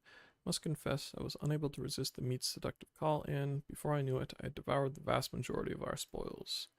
Please do help yourself to whatever is left. I had stored the leftovers in the crate I was sent here, and pay no attention to anything that may resemble teeth marks. Those are indentations created by the ice. Oh, anyone could see through that lie. I am sorry, Fluffy. I do hope my greed has not upset you too much.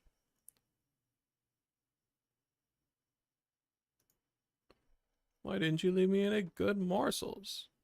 Calm yourself, Fluffy. Many would count themselves lucky to even have the chance to nibble on the meat of such a majestic beast. Regardless, meat is far from our primary concern at the moment. I am beginning to wonder if the day we find Fonim will ever come.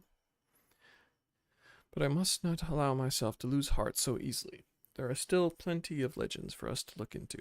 Hope is far from lost. Pray continue to grant me your support, Fluffy. Hello there, Fluffy. I must say, I could get used to life in the Far East. Unlike those in Ishgard, Hingans harbor no ill feelings towards Ostrovanians. Should really hear some of the things Karaku says. He keeps remarking that he wants me to stay here for eternity when he introduces me to new people. Seems he believes quite strongly that dragons bring good luck. But what is that expression I see on your face? Could it be jealousy? Oh, Fluffy, do not worry yourself. You shall be just as popular here one day. More importantly, one of the new friends I have made through Karaku mentioned that he knew something that might prove relevant to our search. I was just about to go and meet him now. Why don't you accompany me?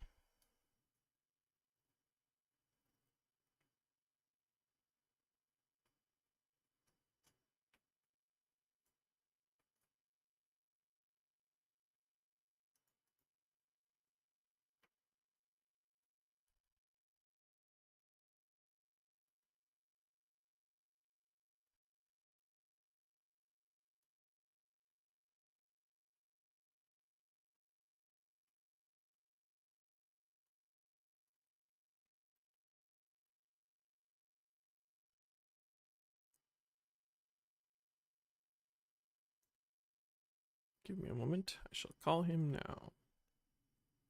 'Tis I, Ornkai.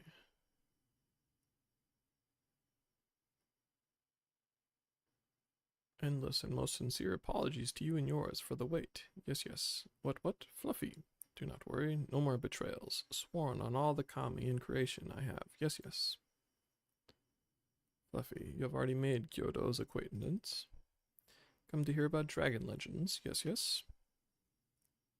There's a place that comes to mind. The Azim Steppe. You can get there by following the One River, home to all Nemezim. Go way, way upstream and you will reach the steppe. Yes, yes, it is here that a monstrous dragon as dark as the night sky is said to slumber. Dark as the night sky, you say? No more information do I have. Go to the marketplace on the Azim Steppe known as Reunion. You may find the answers you seek there. This could be the one, Fluffy. The Horde was home to many a dark-scaled dragon, after all. Let us hurry to Reunion.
Here's the very old tree. Do you look like a very old tree?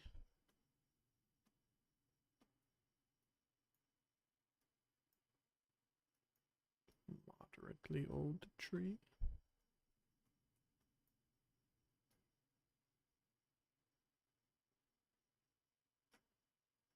Alright, that's a very old tree, I guess.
This is where I'm from.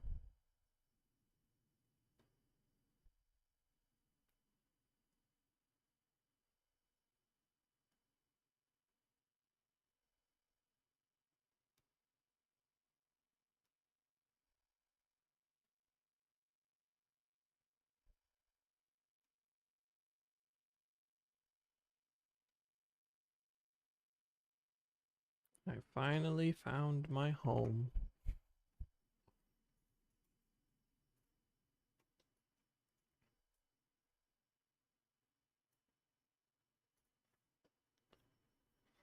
Give you the Azim Steppe, Fluffy, though I should say that this is but one small portion of it. Despite the close proximity, Domans rarely venture this far north. Most find these lands and their people strange and foreign. Rude. Fortunately, those who frequent Reunion are more welcoming than most. Come, it is not much further.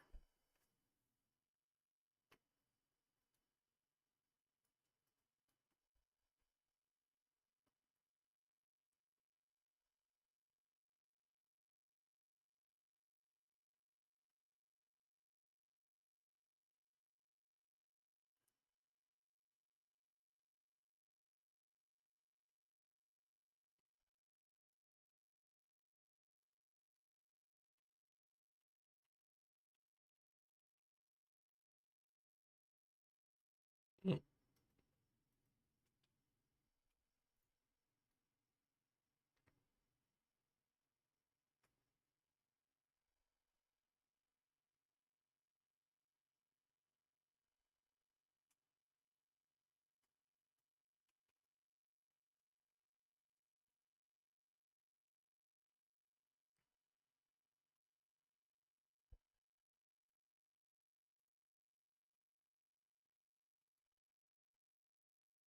Welcome to Reunion, my friends. Here is where we will begin our search for Lord Hien.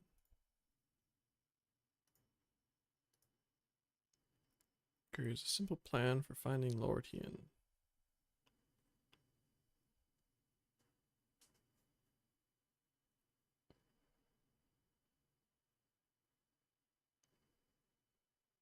When last I spoke with Lord Hien, he said he spent much time in these markets. I had hoped we might find him here today, but alas.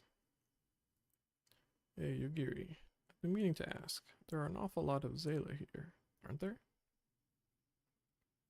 Oh, I assumed you knew. The Azim Steppe has been home to the nomadic tribes of the Zayla since antiquity.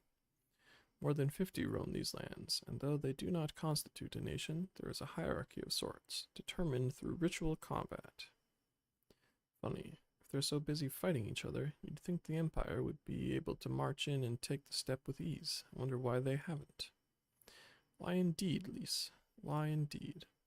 Perhaps they see little value in it, especially given the fierce reputation of the Zayla warriors, who would fight tooth and nail to oppose them. These lands were not made for men. The soil is thin and the weather unforgiving.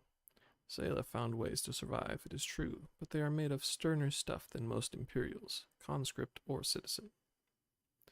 Thanks for taking the time to explain. It sounds like I've got a lot to learn. Later, I mean. We're meant to be looking for Hien. People from many tribes gather in Union to trade goods and information. I should be surprised if we cannot learn something of value here. Let us make our inquiries separately. Fluffy, why don't you speak with some of the merchants here?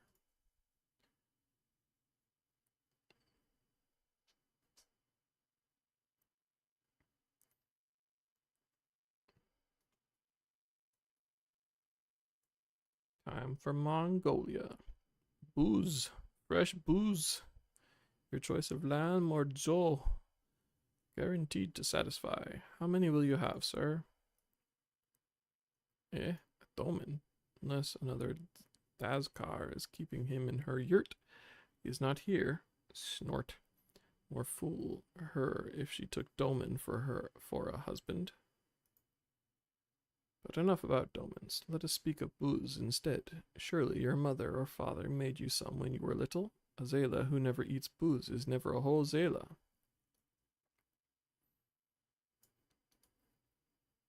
What fortune you have to come hither at this time. Freshly slaughtered, every cut available on request.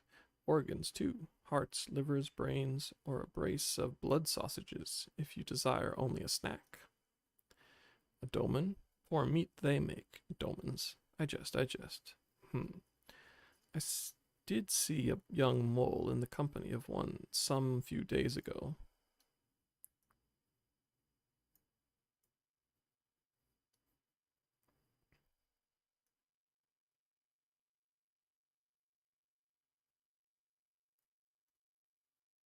Roasted fish with pumpkin, an exotic foreign delicacy, cooked to perfection, beloved without the step. Come, come. You seek dolmens, then you are come to the wrong place, my friend. Delicious as my foodstuffs are, they find little favor with those from the south. Now, if it were Goro you were looking for, on the other hand, then I might be able to help you. They flock to my stall.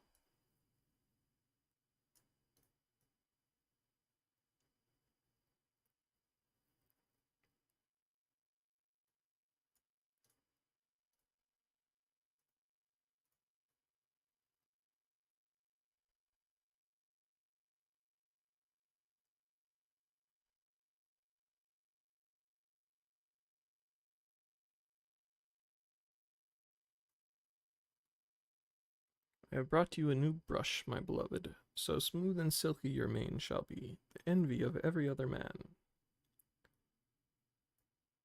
Say again, you are seeking who? Ah, the Doman. I know of whom you speak. He comes and goes with a mole girl. Though I could not describe her, I only know that she is mole because I heard them talking as they passed.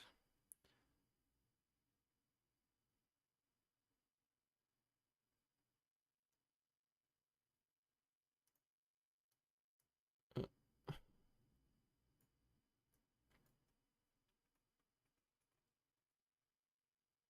Mole.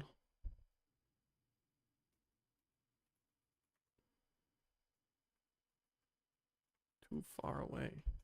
Okay. I guess I'm looking for a girl specifically.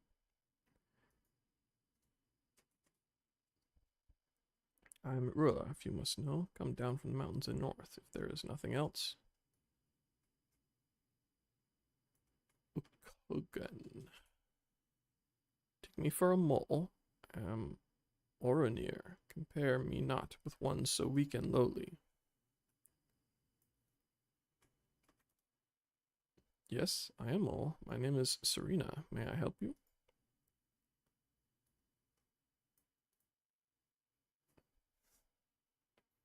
Of course, the one dressed like Aerith.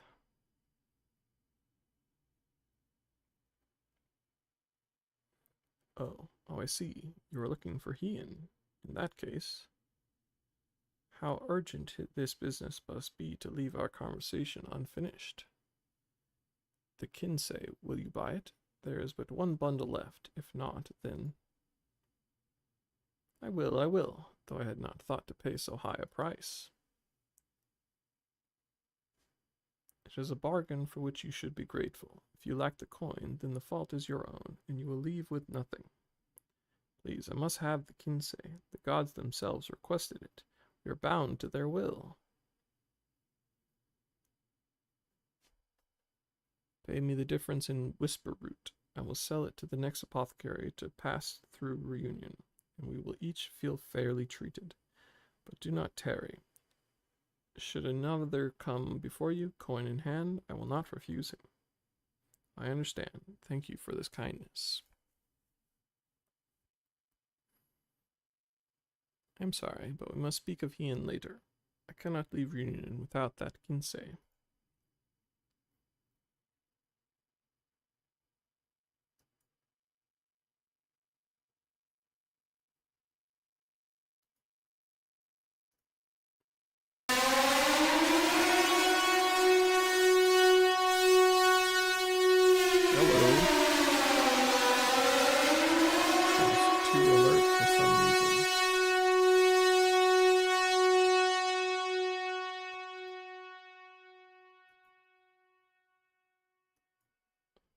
How's it going?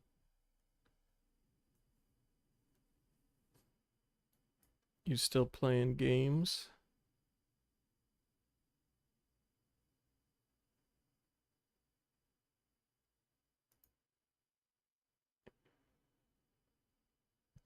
Yeah.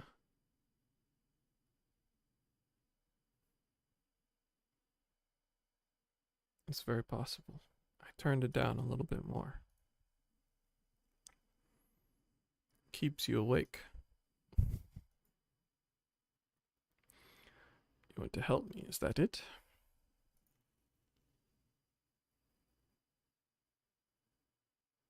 I do not know what to say. Thank you, Fluffy, thank you. The lumbering ones we must fell, wander the plains to the west of Reunion. If we each harvest 2, then we should have enough whisper root. Turn here when you have finished. Good luck.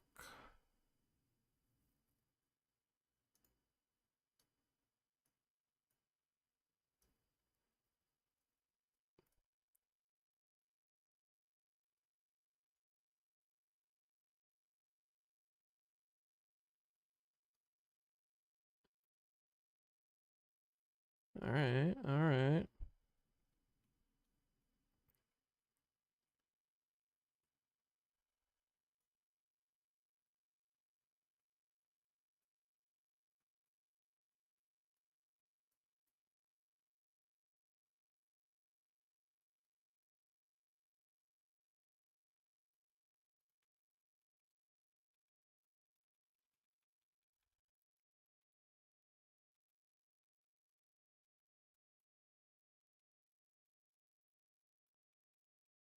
Do me a favor and say ping pong.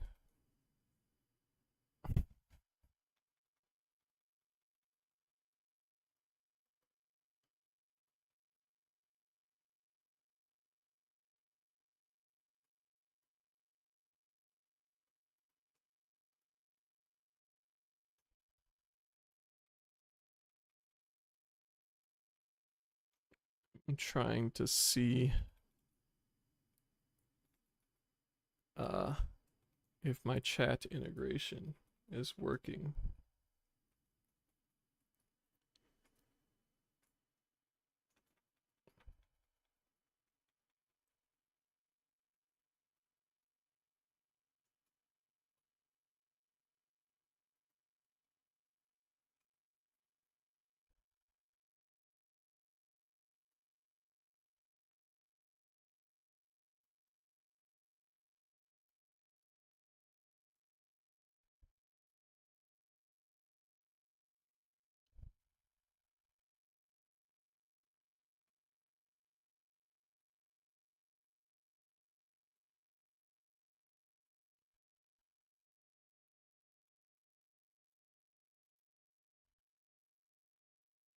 Welcome back, Fluffy. Have you brought the whisper root?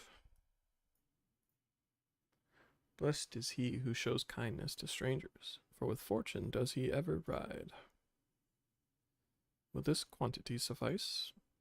It shall. The kinsai is yours. The gods favor you more than you know, child. Udgan rarely have need of such herbs, and so my stock is limited. Had you come a day earlier or later, I would have none for you.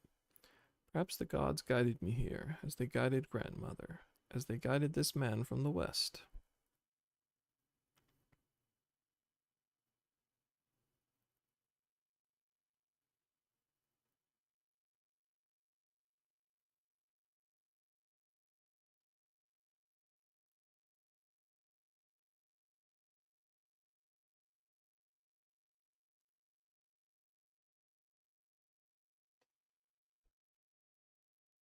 Well, I found Mongolian Aerith, so yes.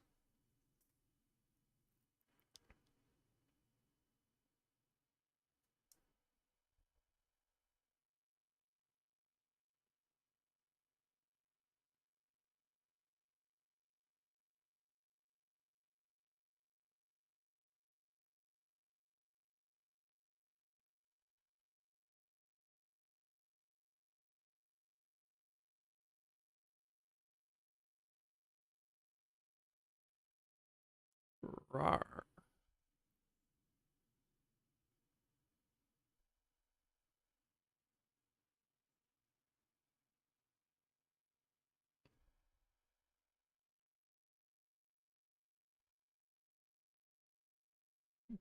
Daring do dandy.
So angry.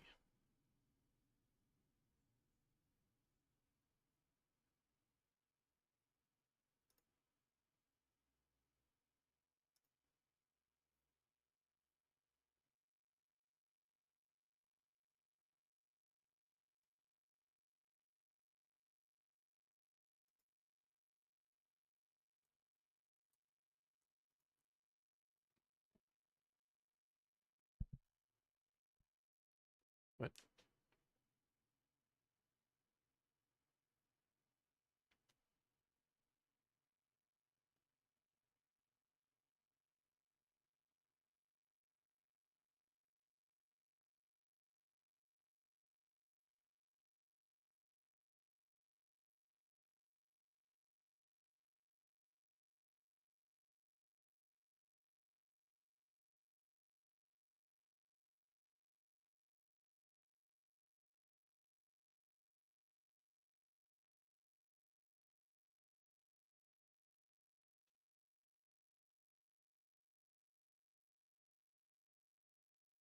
Alrighty. Where may he be?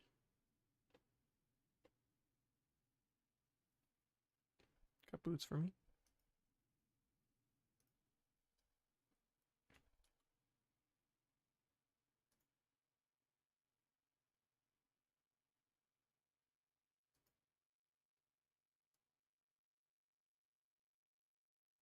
Oh, heck yeah. The gun blade of my people is pretty sweet. It's a little bit stocky.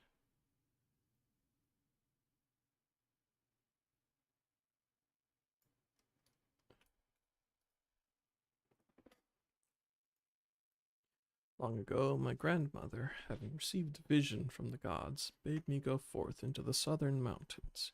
It was there that I found Hien, near death from many wounds. I brought him to our village, and there we nursed him back to health. Afterwards he chose to remain, that he might repay us for our kindness. Dolmens set much store by honor and shame, so at first I did not question it. Excuse me, if I could see your map for a moment. Here. He has grown fond of this place. It affords him a view of the markets and the steppe. I would accompany you, but I must return to our village to prepare my grandmother's meal. Thank you again for your assistance. Our long-awaited reunion is at hand. Come, my friends, let us go and greet our lord and master.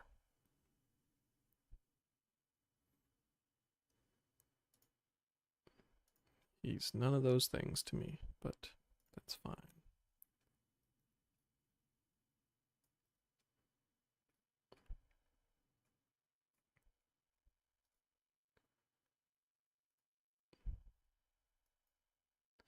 Hello, traveler. As it happens, some of the local Castiri merchants have been dealing with a problem involving your kind of late. Reunion is run by the Castir. It will not do you any favors to displease them. The tribe is famed for its dislike of speech. They believe that all words are merely lies. The Castiri way is to show your intentions through your actions. Nothing else shall suffice for them. And yet a merchant from far-off lands has recently appeared in Reunion, trying to force the Castir to trade by using the very words they despise. Ignorance is no excuse. I have seen others attempt to explain the local customs to him. However, it matters not what anyone says if he will not listen. I would appreciate it if you were to take responsibility for this buffoon. No doubt he is still in the Khan's tent, harping on.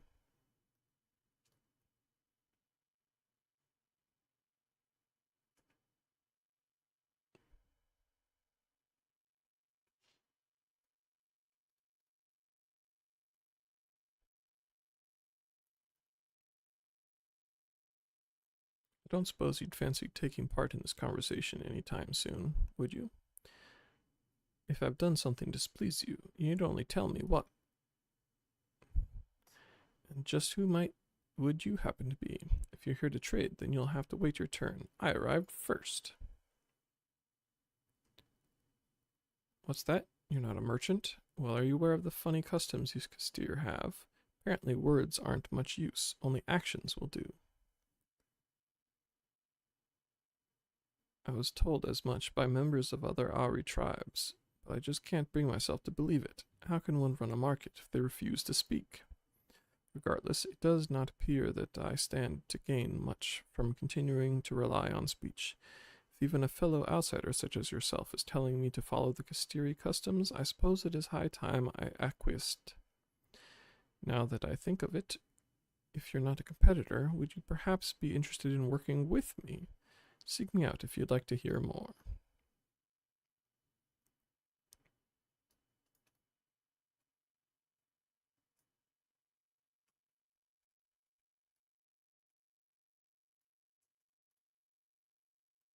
It's been an eternity since I last had the chance to talk with a fellow traveler.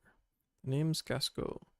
I belong to the East Aldernod Trading Company, and I've been stationed in the Far East for a while now. I used to work at our Kugane office until a short while ago. Word has it, it won't be long before Doma fully escapes the Empire's grasp. Very few merchants are going to pass up such a good opportunity to trade with a newly independent nation. I've always been a pioneer myself and decided that I would make certain I was the first to explore this new potential trade partner. I've brought bags full of foreign goods to impress the locals with. Despite this, I am unable to convince them to even talk to me. Never mind, take a look at my wares. If only they knew what harrowing obstacles I have overcome just to be here. Countless levies paid to pirates, daring escapes from fearsome bandits and beasts. I could go on forever. What is my reward? The icy stare of a Kastiri woman.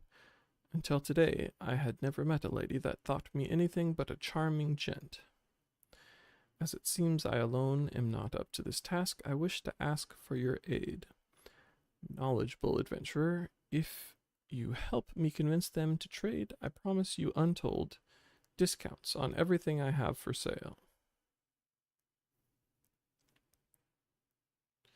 No need to be so alarmed, friend. I merely wish for you to help me learn about Kastiri customs.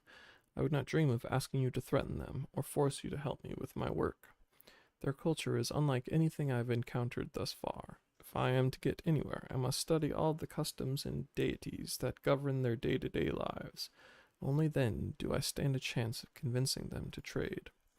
This information shall doubtless be equally valuable to you on your travels. Why, if I weren't such a humble man, I would demand you show your gratitude to me for giving you this opportunity. Unfortunately for you, Gasco, your next quest is a side quest.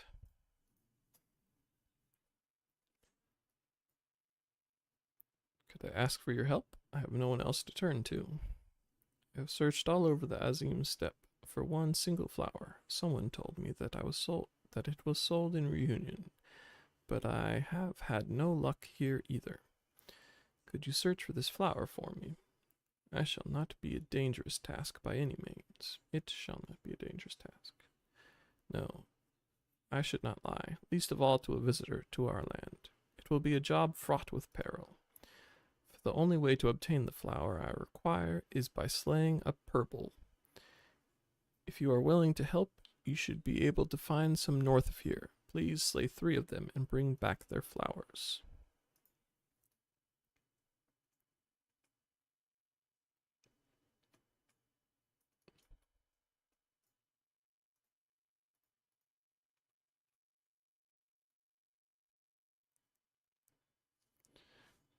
Well, as these energetic children have come to me, it feels only natural that I try questioning them first. Perhaps your time would be best spent asking some of the more mature Aura if they know anything of the dragon Gyodo mentioned.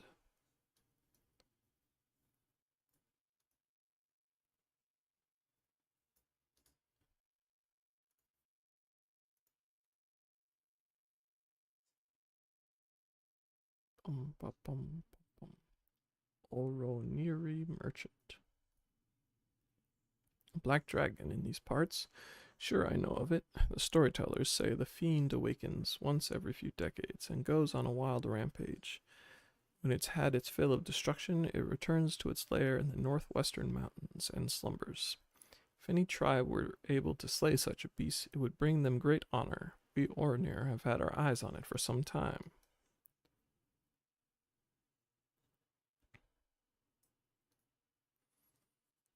You are looking for the dragon, are you? I did hear there's been a sighting recently. First one in 100 years, apparently. Not that I believe any of that nonsense. It would not surprise me if the whole story was dreamed up by some fool Orinir in his cups.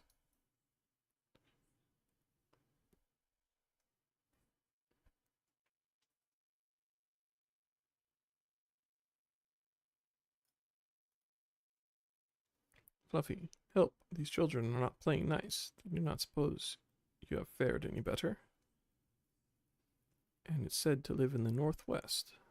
If the dragon has truly been sighted recently, our timing is perfect. I'm glad we did not come this far only to find it in the midst of a deep slumber.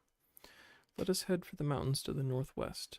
Now, children, do you not think it is time you were making your way back to Mummy and Daddy? We grown-ups have business to attend to.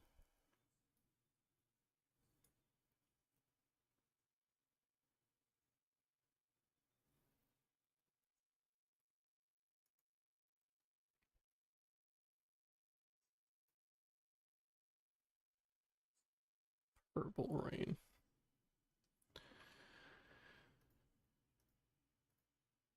All right. Well,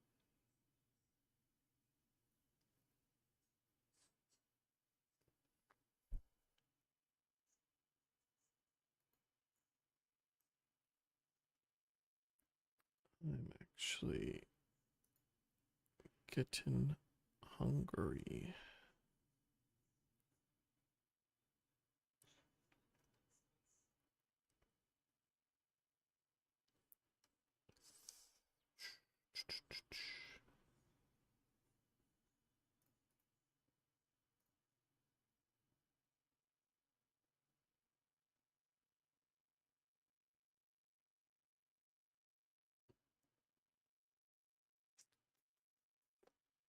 Um,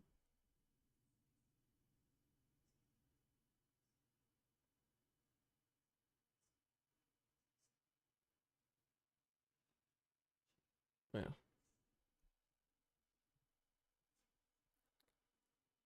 it's whatever.